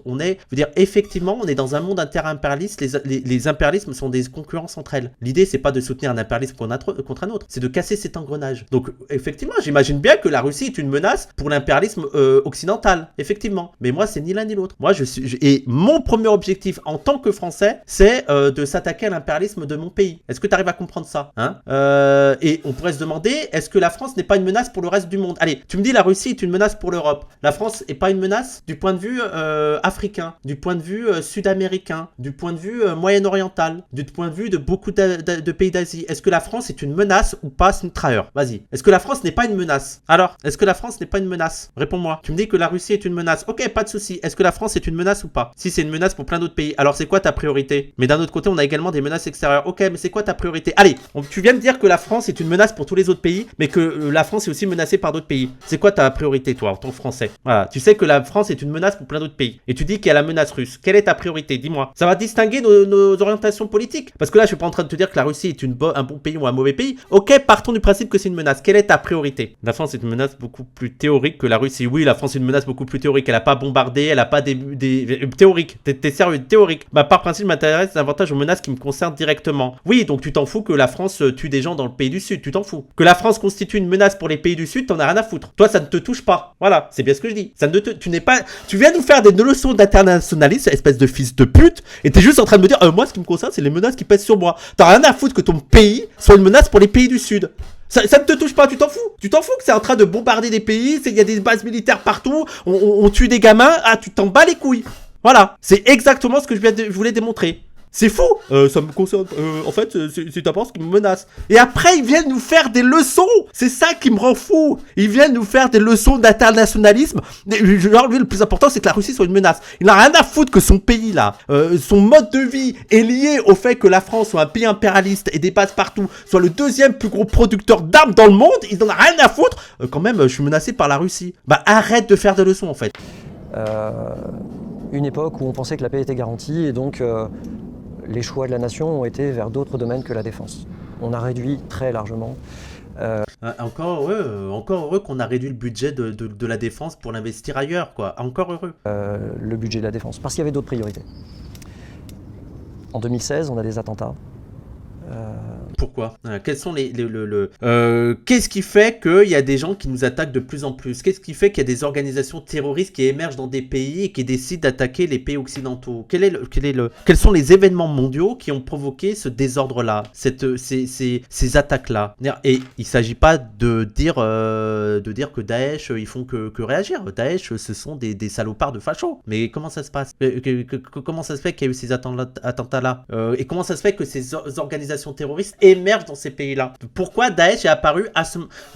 C'est anhistorique leur étude. Juste d'un coup, il y a des organisations terroristes qui émergent. Mais pourquoi elles émergent à ce moment-là et dans ces régions-là? On ne sait pas. On ne sait pas. 2017, le président Macron... Pourquoi les nazis? Mais bonne question aussi, mais tu vois, c'est le même truc. D'un coup, il y a le nazisme, on ne sait pas pourquoi. D'un coup, Hitler est arrivé. On a été tous désemparés, c'est trop bizarre. Est élu président de la République, il constate, il voit cette dégradation de notre environnement, et donc effectivement, il décide d'augmenter le budget de la défense. On change de direction. On était dans des années où on ne faisait que réduire. Et on repart à la hausse. Sur les 10 dernières années, on aura multiplié par 2 le budget de la défense. Hallucinant, quoi. Hallucinant. Parce que, allez, on va me dire, les gens, ouais, mais la guerre, les menaces de mort et tout, ça justifie, en fait, là, il y a un risque de guerre, ça justifie l'augmentation par 2 du budget militaire. Ok, prenons les risques de mort et tout. L'écologie. Quelle a été l'augmentation du budget consacré à l'écologie? Parce que là, je pense que les données sont assez sûres, hein, les enquêtes scientifiques sont assez certaines sur les risques de mort qui existent déjà et qui vont se multiplier au fil des années si on ne fait rien contre la catastrophe climatique. Où est l'augmentation du budget de l'écologie? Il y a eu quoi? Et je pense même que là, en ce moment, on a abandonné le truc de l'écologie. On s'en bat les couilles. On augmente même les trucs les plus polluants qui soient. Pourtant, les risques de mort, les gens, sont énormes. Énormes. Au début, on a réparé très vite ce qui était très fragile. Parce qu'après des années de réduction de budget, il y a des domaines qui étaient extrêmement fragiles. Donc, au début, dans les années 2010. Concernant le climat, il faut prendre en compte que les riches qui polluent ne subiront pas les conséquences de leurs actes. Il faut aussi prendre en compte que l'industrie, l'un des domaines où les capitalistes gagnent le plus d'argent, c'est les énergies fossiles. Les gens, renseignez-vous sur les sommes historiques récoltées par les actionnaires qui ont misé sur Total, Simple. Allez, c'est simple. C'est là où tu te fais du fric encore aujourd'hui. Les gens, c'est exponentiel. Tu as de l'argent, tu veux miser sur quelque chose pour avoir de l'argent, tu mises sur les énergies fossiles. C'est une folie. Faut vraiment que je fasse la vidéo avec Mal où il te montre les chiffres. T'es en mode, bah oui, logique capitaliste, hein, c'est tout, oui. 2017-2020, on a réparé, comblé tout de suite ce qu'il fallait réparer. Et puis là, on est dans une phase de modernisation. Mais est-ce que pour vous, qui dirigez les armées, est-ce qu'il y a assez d'argent pour faire face aux menaces multiples et simultanées qui ont lieu aujourd'hui? Moi, je ne me prononcerai pas sur le assez d'argent. Le assez d'argent, c'est un choix très politique. Pour moi, chef militaire, il est évident qu'on est dans une phase où il faut faire davantage d'efforts sur la défense. Et là, on parle... Bon, il dit pas que assez d'argent, il se prononce pas, mais juste il faut ramener de l'argent, quoi. Faire davantage d'efforts sur la défense, ils sont très forts dans les euphémismes. Non, mais je me prononce pas sur l'argent, je dis juste qu'il faut faire davantage d'efforts sur la défense. Faut dépenser plus d'argent pour la défense, voilà. Faut dépenser plus d'argent pour l'armée. Mais je me prononce pas sur assez d'argent, juste, faut faire plus d'efforts. Faut mettre plus de sous, hein. On allonge les billets sur la défense. De 36 milliards, les sénateurs LR voulaient 50 milliards. On perd un peu la mesure de ce que ça représente. Enfin, là, on parle de dizaines de milliards d'euros. Et dans un contexte de crise où on fait des économies par ailleurs, on se dit peut-être qu'il faudrait investir dans l'éducation nationale, par exemple. Ouais. Les sommes sont très importantes. Je suis un citoyen, vous et moi, on vit tous les jours, on va faire nos courses et... Oui. Oh oui, le général Mandon va faire croire qu'il a la même vie qu'un prolo français. Bah oui, allons-y. Ah non, mais vous, comme moi, on sait que c'est... Arrête. Ouais, il fait pas ses courses, mais non, mais arrête. Non, mais on sait que c'est très difficile, on sait que c'est... Arrêtez. Yeah, non, il essaye de nous faire croire que lui aussi, il souffre de... En fait, c'est vraiment la stratégie de... On est dans le même bateau. On est sur le même bateau, les gars. On souffre... Non, ce n'est pas vrai. C'est pas toi qui vas souffrir. En plus, là, on est déjà en train de souffrir sans avoir encore les conséquences de cette augmentation. Arrête. Quand je suis sur le parking du Super U. Ouais. Moi, c'est le parking de Lidl, hein. Quand on achète 1 kilo de tomates, on parle pas de milliards, d'accord? Donc, effectivement, les chiffres peuvent faire tourner la tête. La particularité de la défense, c'est quelque chose qui se construit sur le temps long. Oui, bon, sur le temps long, c'est 400 milliards. 400 milliards sur 7 ans, non? Ou sur 4 ans, je sais plus, sur 6 ans? 400 milliards sur combien d'années? On fait des choses extraordinaires. La France vient de décider d'engager le programme d'un nouveau porte-avions pour la France. ça va être des milliers de personnes qui vont travailler pendant des décennies pour construire ce futur bateau hors norme. Ah bah super, ça offre de l'emploi, bah oui, génial, de l'emploi, pourquoi? Ça, et c'est toujours le discours de, faut absolument que les gens travaillent, c'est tout. Faut de l'emploi, faut employer les gens. Bah, pour n'importe quoi, même pour des trucs qui détruisent le vivant. Hein. Tu sais, on pourrait, je sais pas, même dans une logique capitaliste de, il faut employer des gens, juste pour faire la transition écologique, il va falloir des gens. Tu vois, il va falloir engager pas mal de personnes, tu vois, pour aider les agriculteurs. Tu vois, il y a plein de domaines où il va falloir engager. Mais là, écoutez, pour construire un porte-avions nucléaire, non, c'est tant mieux, c'est bien. C'est un bel avenir, ça. Qui fait la fierté de la France. Outre la fierté, à quoi ça sert un porte... C'est une question qu'on pose jamais. Mais c'est vrai. Aujourd'hui, un porte-avions, c'est ce qui permet à la France de projeter... Je crois qu'un porte-avions, ça sert à porter les avions, je crois. Mais je suis peut-être débile. Hein. Indépendamment des décisions de tous les pays, passant par la mer, de projeter un groupe de combat très puissant, parce qu'on a des appareils à bord. Février 2025, Macron a parlé de 109 milliards d'euros d'investissement en matière d'IA. Ça aussi, une partie dans la guerre, on peut être certain. Bah oui. Des forces particulières à bord pour intervenir. Donc, quand la France a un porte-avions, elle est capable de projeter n'importe où dans le monde de la puissance pour se faire respecter. Alors, 2 secondes sur ce discours. Avec ce porte-avions, la France est capable de, n'importe où dans le monde, de venir et de mettre en place sa puissance. Imaginons 2 secondes, le régime des mollahs. Donc, t'as un représentant du régime des mollahs et qui arrive et qui dit, là, on va construire un porte-avions pour pouvoir se déployer n'importe où dans le monde. Et je laisse voir les réactions des gens. S'il vient avec son turban, sa barbe, et il dit on va faire un porte-avions nucléaire pour pouvoir intervenir n'importe où dans le monde. Mais nous, on a le droit. Voilà, nous, c'est bon. Nous, c'est autorisé. Ouais. Oui, j'imagine pas la panique médiatique. Oui. Et après, on comprend pas parce qu'on me dit que la Russie est une menace pour l'Europe, pas de souci. Mais pourquoi l'Europe ne serait pas aussi... Pourquoi ce serait pas légitime que la Russie voit l'Europe comme une menace? Pourquoi la Russie... Pas de souci. Allez, la Russie est une menace pour l'OTAN. Pourquoi la Russie ne devrait pas voir l'OTAN comme une menace? Les États-Unis comme une menace? Expliquez-moi en quoi ils sont fous de penser que... Mais tout, en fait. Vous avez déjà vu les États-Unis faire la guerre, en fait? Non, mais vous êtes malade, en fait. Très peu de pays ont un porte-avions. Nous, on est gentils. Aujourd'hui. C'est pas une question de j'en ai un, t'en as pas. C'est que ce niveau de puissance, c'est le niveau de la France. Et on peut en être fier. C'est un double niveau. Ouais, super, on est très fiers. On est une super puissance impérialiste. On a des armes pour semer la guerre partout dans le monde. Ah, on est je suis fier. Je suis très très fier. Ah. C'est-à-dire qu'il y a l'aspect opérationnel de pouvoir envoyer des avions, et puis il y a un aspect de montrer qu'on l'a. Alors moi, je suis pas trop diplomate. Moi, je suis plutôt la détermination de la force. Donc oui, il y a une dimension politique, diplomatique d'affiche. En vrai, personne n'a jamais voulu envahir la Russie. Moi, je pense pas qu'il y a pas vraiment la volonté d'envahir la Russie, comme je pense pas que la Russie ait la volonté d'envahir les États-Unis ou la France. Vraiment, la Russie veut envahir les États-Unis ou la France, mais il y a une volonté d'affaiblir l'influence de la Russie, ne serait-ce que dans les ex-pays de l'URSS. Et on voit le nombre de bases américaines qui entourent la Russie. Et encore une fois, moi, la Russie, c'est une puissance impérialiste, il n'y a pas de souci. C'est une puissance impérialiste, mais regardons le nombre de bases américaines autour de la Russie et maintenant regardons le nombre de bases russes autour des États-Unis ou le nombre de bases russes autour de la France. Pourquoi? Là, on part du principe que c'est une menace légitime pour l'Union européenne et pour la France, mais l'inverse ne marche pas. Je ne comprends pas en fait ce 2 poids 2 mesures. Et pour moi, c'est la logique impérialiste, quoi. Ils sont dans un engrenage guerrier. Ah non, mais c'est lui la menace. Non, c'est vous la menace. Ah, mais vous êtes en train de vous armer. Mais oui, parce que vous êtes en train de vous armer. Mais on s'arme parce que vous êtes en train de vous armer. Mais on va s'armer encore plus. Et ben non, encore plus. Faut que on va vous faire, vous allez nous respecter. Mais c'est vous allez nous respecter. C'est exactement ça. Vraiment. C'est fou. Mais quand on envisage des options militaires, quand on envisage de déployer des outils de combat, il y a une détermination absolue à recourir à la force si nécessaire. Après, encore une fois, vous êtes là-dedans, mais il y a plein de gens qui vont se dire, mais tous ces discours un peu va-t-en-guerre là. Surtout pas va-t-en-guerre. Il y a une coupure un peu bizarre. Surtout pas va-t-en-guerre. Oui, on a une préparation des esprits, on a tout un discours, il faut être prêt à perdre des enfants, il faudra être prêt à avoir des efforts de l'économie de guerre, le service militaire, on n'arrête pas de nous parler de la menace russe, la Russie va attaquer en 2030, mais rien de va-t-en-guerre, non, juste on se défend. Ça va être ça son argument, on n'est pas va-t-en-guerre. En fait, si on fait la guerre, c'est pour se défendre, donc c'est pas va-t-en-guerre, hein. C'est pas nous on veut aller en guerre, hein. C'est eux ils veulent aller en guerre, c'est l'ennemi qui veut aller en guerre. Moi, je ne suis surtout pas effrayé. Ce que demande un président élu à ses armées, c'est de protéger les Français. Cette protection, aujourd'hui, elle se fait loin. On a eu des épisodes terribles dans notre société, tout le monde s'en souvient. Les attentats sur notre sol. Ces attentats, ils ont été préparés.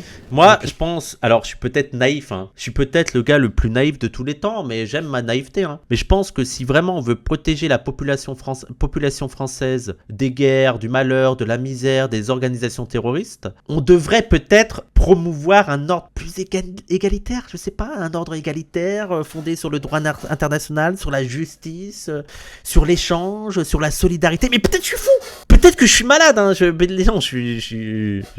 suis dingue. Je suis un hippie en fait, je suis un hippie, mais je me dis que c'est peut-être la meilleure solution pour nous protéger des conflits. Hein. Et moi, l'exemple le plus parfait de ça, c'est Israël, quoi. Israël qui sont dans un engrenage guerrier, une société ultra militaire, on a des bunkers partout et tout. Et bon, bah, est-ce que tu te sens en sécurité en Israël? Je pense pas. Je pense pas. Hein. C'est aussi ce qu'on a essayé de faire depuis 45. Attends. Etrena Dimitri, t'es en train de me dire que depuis 45, la France a essayé de promouvoir un ordre plus égalitaire? Ah, mamma mio! C'est-à-dire que, depuis 45, c'est-à-dire que on était encore dans un empire colonial. Hein. Mais on a essayé de promouvoir. Non, mais là, alors là, c'est. Oh, mais allons-y. Du Proche et Moyen-Orient, par des cellules. Ces attentats, ils ont été préparés depuis le Proche et Moyen-Orient. Pourquoi depuis le Proche et Moyen-Orient? Qu'est-ce qui s'est passé dans la région? On ne sait pas. Par des cellules terroristes. Pourquoi ces cellules terroristes sont dans le Proche et le Moyen-Orient? On ne sait pas. Dont des gens ont choisi des idéologies folles. Pourquoi ces idéologies folles ont émergé dans cette région-là et ont réussi à convaincre une partie de la population? On ne sait pas. Des gens très intelligents, qui se préparent, qu'il ne faut pas sous-estimer. C'est des groupes puissants, qui posent des problèmes qui peuvent même faire chuter des régimes, des pays entiers. Pourquoi ces régimes sont fragilisés, peuvent être chutés, hein, peuvent être déboussolés, peuvent être vus affaiblis par ces puissances-là? On ne sait pas. La guerre, heureusement, on ne la vit pas dans notre société, dans nos frontières aujourd'hui. On fait tout pour l'éviter. Mais on a mené le combat contre Daesh. On le mène encore. Oui, j'allais vous poser cette question. Effectivement, vous parlez de la menace terroriste. Aujourd'hui, Ouais. la menace terroriste, on est où? On a une menace terroriste qui a évolué parce que les combats qu'on a... 8000 morts en Irak, me semble, à cause de la France. Les gens, moi, on a fait cette vidéo il y a quelques années avec le monteur des coloniales. Il faudrait qu'on fasse un état des lieux et tout. Mais je pense que cette vidéo a trop peu été vue parce que ça résume tout. Hein. Voilà. Je suis Sam, guerre, non, impérial, France. Voilà. Allez voir cette vidéo. L'impérialisme français, 100 000 morts en 20 ans. Pourquoi? Je suis Sam. Donc ça date d'il y a 4 ans. Et on les fait. Hein. C'est vraiment un truc sourcé et tout. Donc allez voir. Et il faudrait peut-être qu'on l'actualise et tout. Hein. Mais c'est la vidéo qui m'a fait te découvrir. Les 19 morts du mariage du Mali, toujours pas assumés par la France. Non, mais les gens. Mais je rappelle hein, cet extrait. Attends, il est où cet extrait? Regarde, on rappelle cet extrait. Hein. Impérialiste et colonial. Ta gueule. Oula, là ça va faire mal. Là c'est efficacité là. Il y a plus village. Ça fait plaisir. Mais on tout le monde à reloger là. Ça fait plaisir. Non, il va falloir que tu laisses ta tente, il y a du monde à reloger. C'est clair. Il va y avoir de la viande ce soir. Et celle-là elle sera pas périmée. Et l'autre baraque elle crame encore hein. On est vraiment des bâtards. S'il faut il y a des gamins dedans. Ils s'en foutent à peu près à côté. Ah non mais il y en a plus là des gamins. Là il y a plus rien. Ils sont en dehors là. Ouais. Enculé. Et voilà les gars, il est midi 20. Voilà. Et on se demande pourquoi il y a des puissances terroristes qui émergent dans ces régions-là. Et pourquoi ils nous détestent? L'axe du mal, ils haïssent ce que nous sommes en fait. C'est pourquoi en fait? Pourquoi sont-ils si méchants? On ne sait pas. Justement engagés en Syrie, en Irak, principalement, ont porté leurs fruits. C'est-à-dire que ces groupes terroristes qui avaient quasiment conquis... Pardon? Les combats qu'on a justement engagés en Syrie, en Irak, principalement, ont porté leurs fruits. Ouais, non mais allons-y, ouais, c'est une victoire totale. C'est-à-dire que ces groupes terroristes qui avaient quasiment conquis des pays entiers ont été réduits. Aujourd'hui, la tête de ces cellules terroristes est principalement sur le continent africain, dans l'est de l'Afrique, mais aussi dans toute la partie sahélienne, où des coups d'État ont eu lieu. Mais pourquoi c'est la merde dans le Sahel? Pourquoi? Mais si seulement la France était intervenue en fait. Aïe. Les États affaiblis ou... Fausse vidéo, qu'est-ce qui est fausse vidéo? Aesh, Zalmel, Les terroristes prospèrent. Faut fermer les frontières et chacun vit chez soi. Voilà, bon, voilà, oui, ok. Ça marche le facho, ça marche. Donc faut fermer les frontières et chacun vit chez soi. Donc t'es d'accord, Aesh, t'es d'accord qu'on vire tous les blancs des États-Unis? Tous les Européens des États-Unis, on les vire? Les descendants d'Européens, on est d'accord? C'est pas chez eux. Réponds-moi, tu es pour ça ou pas? Facho, c'est plutôt toi, non? Ok, oui, si tu veux. Aesh, est-ce qu'on vire les blancs des États-Unis? C'est pas chez eux. Tu dis juste la vérité. Ok, ça marche. Réponds à ma question. Qu'est-ce qu'on fait des blancs des États-Unis? Et oui, Australie et États-Unis, on en fait quoi de ces blancs-là? Ils sont chez eux. Alors, Aesh, oh, t'as disparu ou quoi? C'est bizarre, ils répondent jamais à ça, je comprends pas. Les Arabes contrôlent plus le pétrole depuis que la Chine contrôle la Chine. Tu comprends le français ou pas, mon petit Aesh? Je repose une dernière fois la question. Qu'est-ce qu'on fait des Blancs des États-Unis et d'Australie? Oui, les Français de Kanaki, oui, ça c'est... Voilà. Bon, voilà, allez. C'est toujours la question qui marche, hein. Quand ils parlent de rémigration, c'est toujours le truc qui marche. Parce qu'il y a moins de résistance et se développe. Donc nous, on suit beaucoup ça. On aide des pays à lutter contre l'évolution de cette menace terroriste. Aujourd'hui, on a des forces qui interviennent. Il y a des risques d'attentats en France ou pas? Le risque existe, toujours. Je recitais la revue nationale stratégique 2025, et visible, tout le monde peut la voir, c'est sur internet, il est désormais... Moi, je comprendrais pas pourquoi le risque terroriste disparaîtrait en fait. L'ordre mondial est inégalitaire, je veux dire, il y a des risques de guerre partout. Pourquoi la France serait épargnée? Et c'est horrible, hein, mais je ne comprends pas pourquoi notre pays serait épargné de la misère qui règne partout dans le monde et des montées en tension et des morts et tout, des interventions militaires. Je ne comprends pas. Hein? C'est clair que nous entrons dans une... Les fachos, c'est ceux qui croient aux races. Tu crois aux races, donc t'es facho, mec. Désolé de voir la vérité en face. Ça marche, Aesh. Je me leverai demain matin et j'essaierai de regarder cette vérité en face. Ça marche. T'es très fort. Toi, t'es un débatteur, non, Aesh?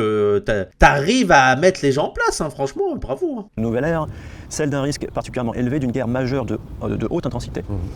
En dehors du territoire national en Europe, qui impliquerait la France et ses alliés, en particulier européens, à l'horizon 2030. Bon, le rôle de cette revue stratégique, c'est de prendre un coup d'avance. Donc c'est un travail d'anticipation. Anticipation non pas pour constater et se faire peur, mais pour prendre toutes les mesures nécessaires à éviter d'arriver dans ces situations. Le risque d'une guerre majeure, d'une guerre sur notre continent, en fait, c'est le constat de la poursuite de cette guerre déclenchée par la Russie en Ukraine.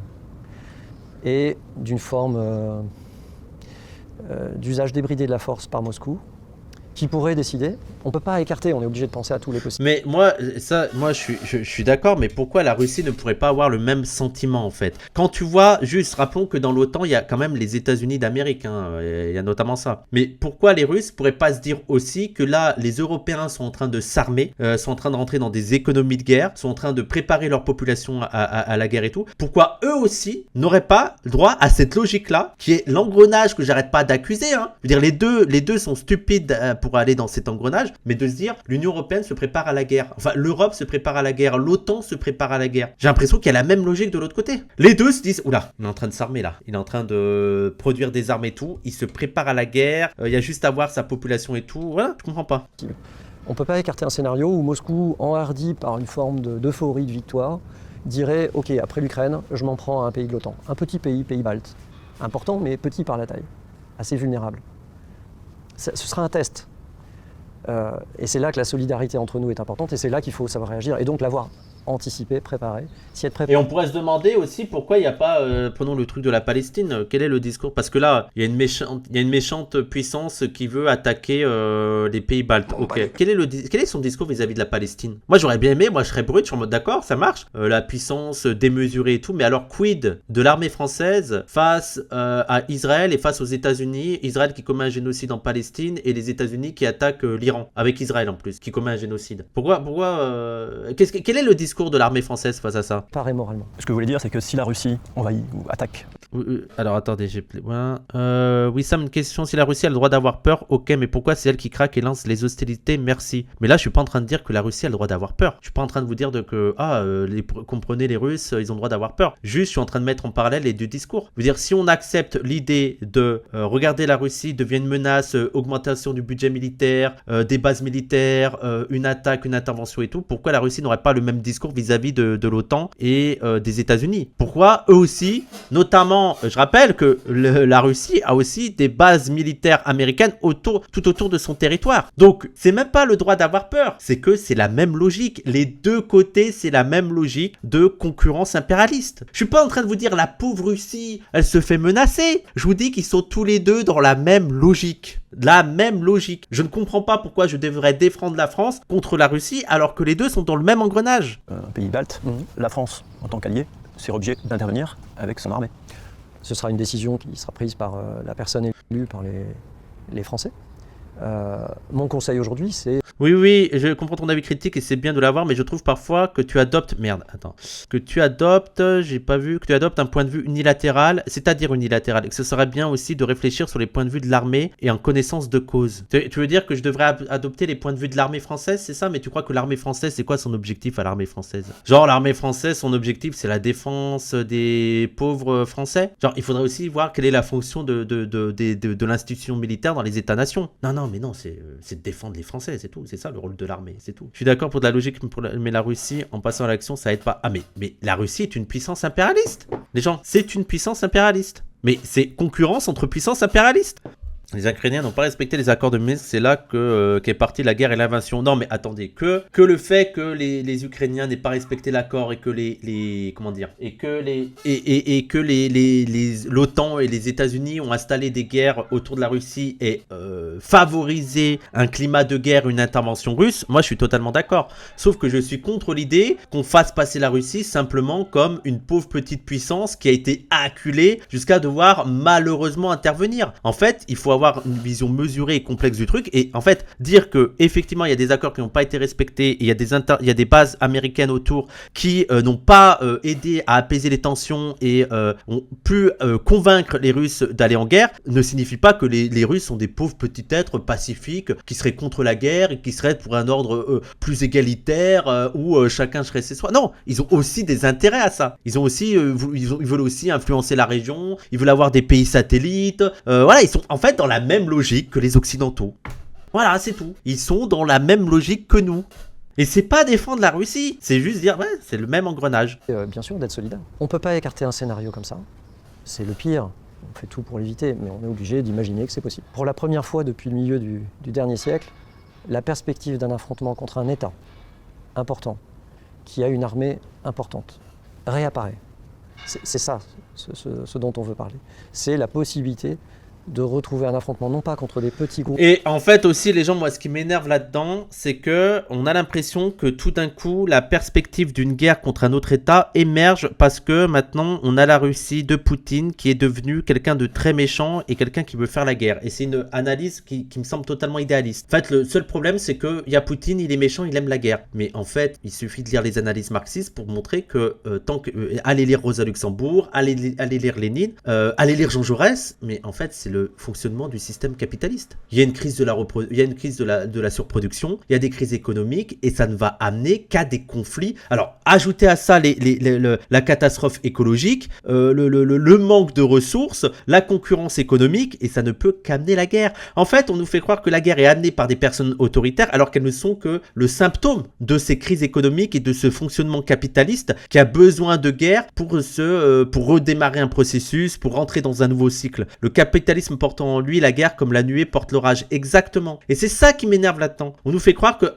mais même Poutine, même Trump, c'est la même logique. Les États-Unis, c'est pas que ça a dérivé avec Trump. Trump est le symptôme d'une dérive qui dure depuis des années et Trump arrive au pouvoir parce que les États-Unis sont en perte de puissance, la montée en émergence l'émergence de puissances comme l'Inde ou surtout la Chine. Mais, et Trump est explicite sur ça en plus. Mais oui, mais il y a des tendances lourdes. Je veux dire, on savait très bien que ça allait finir comme ça. Ça allait finir sur une crise et une concurrence entre États et ça peut finir sur la guerre. J'ai l'impression que tu répètes ce discours depuis longtemps. Ah ben nous, les gens, dans le milieu décolonial, anti-impérialisme et même dans les milieux marxistes, l'analyse marxiste repose sur ça. Rosa Luxembourg, début du XXe siècle, c'était ça. Mais en fait, les guerres ne sont que cette concurrence impérialiste, c'est que le fonctionnement du capital au niveau mondial. Ça ne peut qu'entraîner des guerres. Tant que tu ne changes pas le mode de production, tu vas avoir des guerres comme ça. Tu vas avoir des conflits comme ça. Et tu ne peux pas imaginer un capitalisme qui est pacifique. Ça n'existe pas. Idéologisé, mais contre un État qui a une structure et qui est beaucoup plus fort, bien sûr, plus difficile. Et la revue nationale stratégique, Trump, c'est juste que contrairement aux démocrates, il s'emmerde pas avec les pseudo-excuses de la démocratie de machin. Lui, il est en mode, ouais, on va chercher le pétrole. Donc c'est plus grossier, mais le schéma est exactement le même. Et surtout, je veux dire, les logiques sont les mêmes. Tu peux parler à la rigueur d'une accélération avec Trump, mais Trump et Biden, t'avais les mêmes logiques guerrières, les mêmes logiques de menaces, les mêmes logiques, je veux dire, le même investissement dans le militaire et tout. C'est juste qu'il y a une accélération avec Trump. Mais il n'y a pas un changement total de paradigme. Oui, Nabuton, on l'a cité juste juste avant. Précise, elle dit que la Russie se prépare à une confrontation à l'horizon 2030. Donc c'est demain, c'est dans 4 ans précisément. Cette date de 2030, d'où elle sort d'ailleurs? Est-ce qu'elle est réelle? Est-ce qu'on peut imaginer effectivement qu'il y a une guerre Moi, je veux pas. T'inquiète. Je veux pas. Par définition, le capitalisme implique une concurrence entre les États. À partir du moment où les concurrences augmentent, la logique ultime de la concurrence entre États, c'est la guerre. Bah oui, mais regardez les gens, les États-Unis et la Chine. Et surtout, le problème, c'est que là où c'est dangereux pour nous, c'est qu'on a la fin d'un empire. C'est que, est-ce que les États-Unis, là on a une montée en puissance de la Chine, est-ce que les États-Unis sont prêts à perdre leur place? Que les gens qui nous entendent se disent c'est inéluctable, en 2030 c'est catastrophique, on est foutu, d'accord? Ça, non. Ce que l'on sait, c'est qu'aujourd'hui, en Russie, il y a des analyses qui ont été menées qui leur font penser qu'en 2030, il faut être prêt à un choc contre l'OTAN.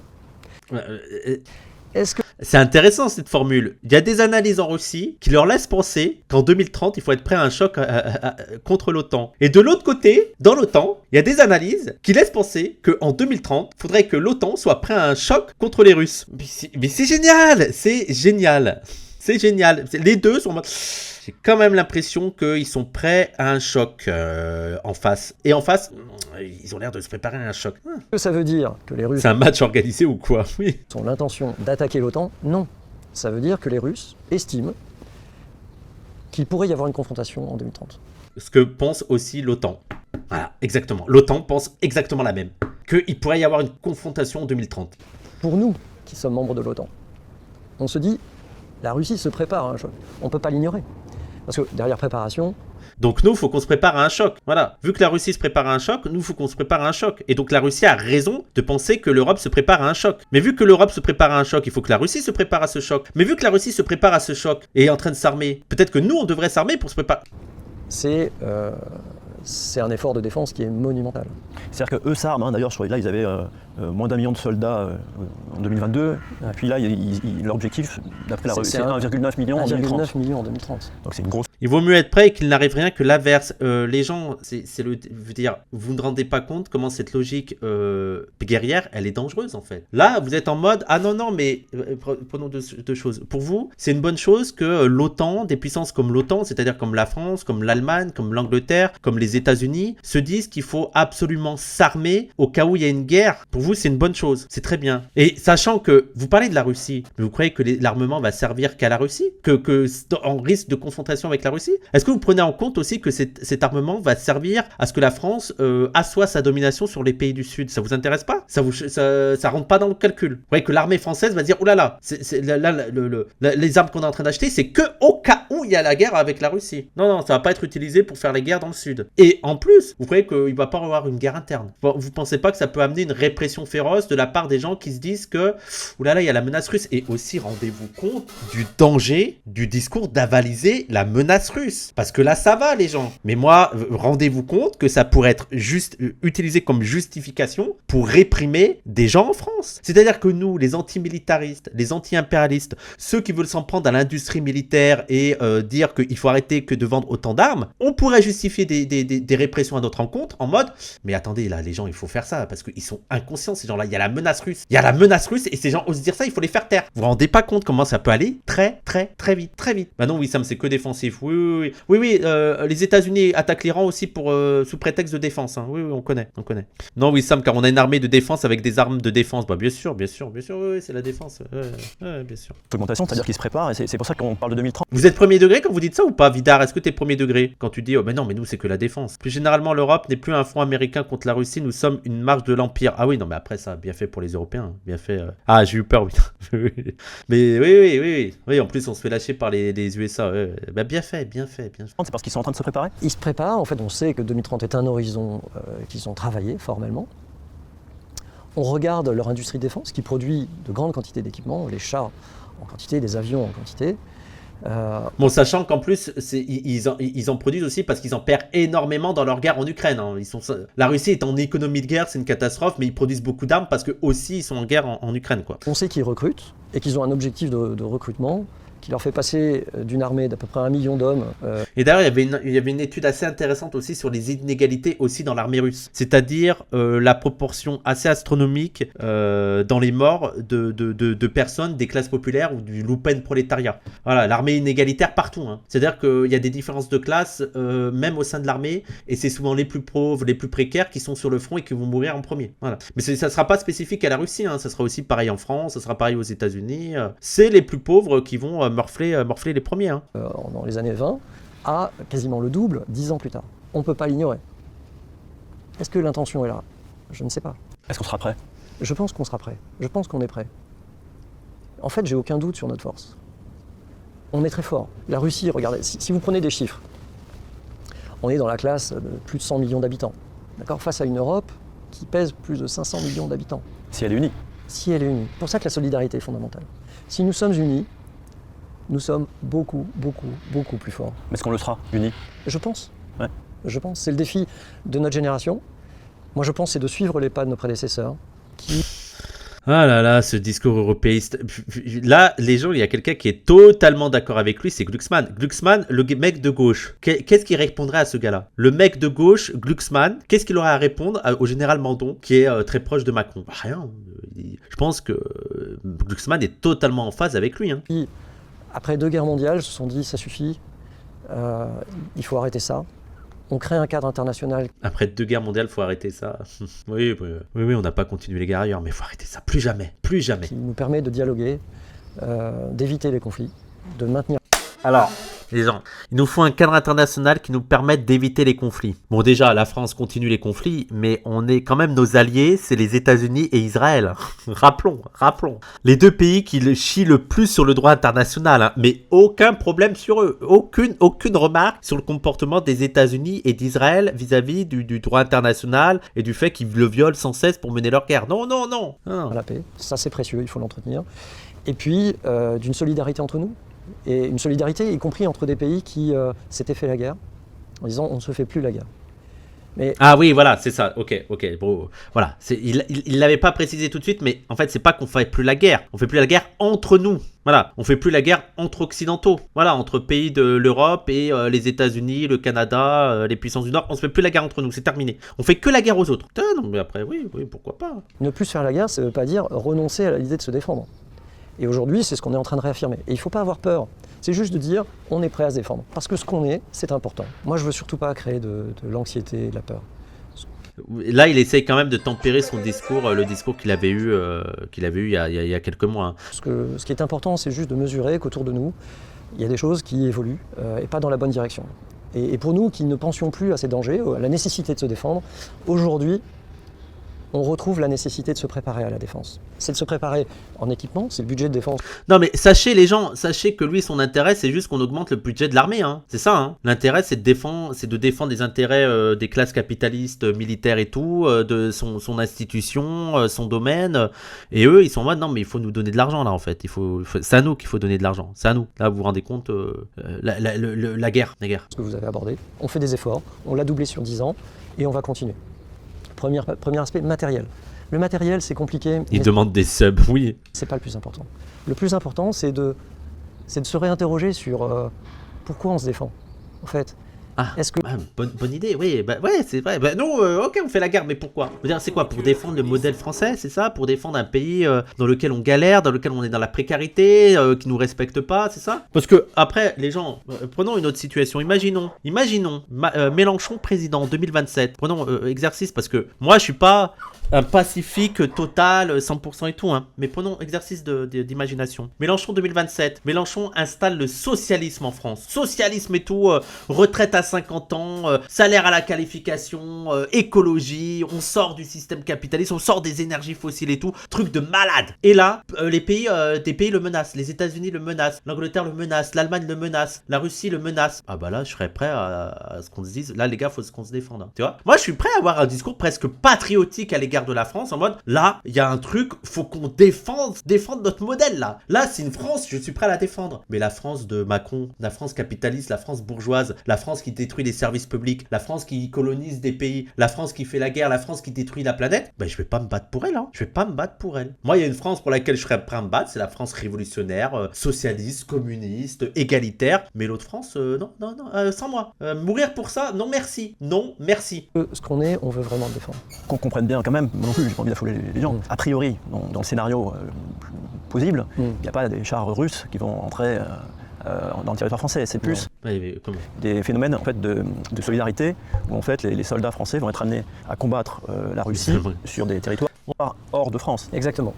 Oui, les Russes, ils vont surtout pas viser la France si ces soldats français se battent contre eux du côté... Oui, la vraie menace, elle est davantage pour les pays baltes, pour les pays frontaliers à la Russie, ça, c'est sûr. Moscou décide d'attaquer une autre partie du continent européen. Et on ne peut pas l'écarter, elle l'a fait en 2008, elle l'a fait en 2014, elle l'a refait en 2022. On sait d'ailleurs quel pays le plus susceptible d'être attaqué? Non, on ne sait pas, mais elle pourrait être tentée d'exploiter un moment faible dans un pays à l'est de l'Europe. Donc c'est loin de la France, c'est pas sur notre territoire, et elle tente. Elle fait un test. Pas forcément pour déclencher une grande guerre, mais elle teste. Si elle peut gagner quelques kilomètres carrés, elle le fait. Ce qui n'est absolument pas notre cas, hein. Notre cas, les gens. La France ne profite d'aucune faiblesse des pays, même pas du Nord, mais jamais nous on fait ça. Jamais on teste, on voit, est-ce qu'on peut grappiller ça, est-ce qu'on peut des régimes qui nous sont ennemis, est-ce qu'on peut essayer de les fragiliser, est-ce qu'on peut essayer de jouer sur des contradictions, est-ce qu'on peut soutenir des pays annexes. Jamais, mais nous c'est la paix, nous c'est le dialogue. Je pense que notre obligation, c'est de montrer à la Russie, dans ce cas-là, qu'on refuse ça. On refuse qu'un pays, parce qu'il est fort et parce qu'il a décidé le matin d'envahir un autre, aille imposer sa manière de vivre et ses frontières. Attendez, on va finir sur ça. C'est une blague? Attendez, quoi? Attendez, c'est une blague ce qu'il vient de dire là? Attendez, on va refaire. Mais quoi? Vous avez entendu ce qu'il a dit? C'est de montrer à la Russie. Je pense que notre obligation, c'est de montrer à la Russie, dans ce cas-là, qu'on refuse ça. On refuse qu'un pays, parce qu'il est fort et parce qu'il a décidé le matin d'envahir un autre, aille imposer sa manière de vivre et ses frontières chez un autre. Et... Non, c'est une blague. Non, moi j'arrête là. Non, c'est une blague là, c'est... Non, mais le niveau d'hypocrisie. On pourrait parler de la France, d'Israël, des États-Unis. Non, mais... Ah non. non. Ah, c'est l'obligation de la France, hein. La France a l'obligation de dire à une puissance... c'est pas parce que t'es plus forte qu'un autre que tu peux lui imposer ton désirata, en fait, hein. Non, on fait pas du tout ça. Pas du tout. Non, il a pas fini sa phrase, il voulait dire on refuse qu'un pays impose ses valeurs aux autres, sauf si c'est les États-Unis, là ça va, mais sauf si c'est les États-Unis, sauf si c'est Israël, sauf si c'est nous, non, mais là c'est du foutage de gueule. Et Brut ne dit rien. Mais un vrai journaliste dirait ah bon, mais et les États-Unis alors, et Israël, et nous-mêmes, on a quand même fait des guerres, on est quand même plus puissants que d'autres pays, on a quand même fait des guerres pour imposer des... Non. Moscou comprendra qu'elle peut pas tenter sa chance plus loin. Si elle prend le village, le risque, c'est que le mois d'après, elle en prenne un autre, et puis un autre, et puis un autre. Après, on peut... Non, mais allez, c'est bon, les gens, j'arrête là. De toute façon, on va tourner en rond. De toute façon, on va répéter les mêmes choses. On arrête la vidéo ici parce que ça m'a fatigué. C'est bon, je peux pas avoir une heure de propagande guerrière de l'armée française. C'est pas possible. C'est contre ma santé mentale, ok? Donc, on termine là. Je rappelle, les gens, allez regarder les collectifs Guerre à la guerre. Allez regarder les vidéos de ligne anti-impérialiste. Allez regarder Survie. Militer contre la radicalisation militaire qu'on a en France, militer contre l'industrie militaire, militer contre l'industrie de l'armement, contre l'armée et tout. Ça doit être une de nos priorités. Moi, c'est vraiment mon truc du moment, l'anti-impérialisme et tout. C'est très très important et il n'y a pas d'autre porte de sortie que de mettre fin à cet engrenage guerrier. Ok ? Faut mettre fin à l'engrenage guerrier dans lequel on est. C'est bon. N'oublie pas de liker, de commenter, de partager, de soutenir financièrement si tu le peux et de suivre la chaîne. Voilà.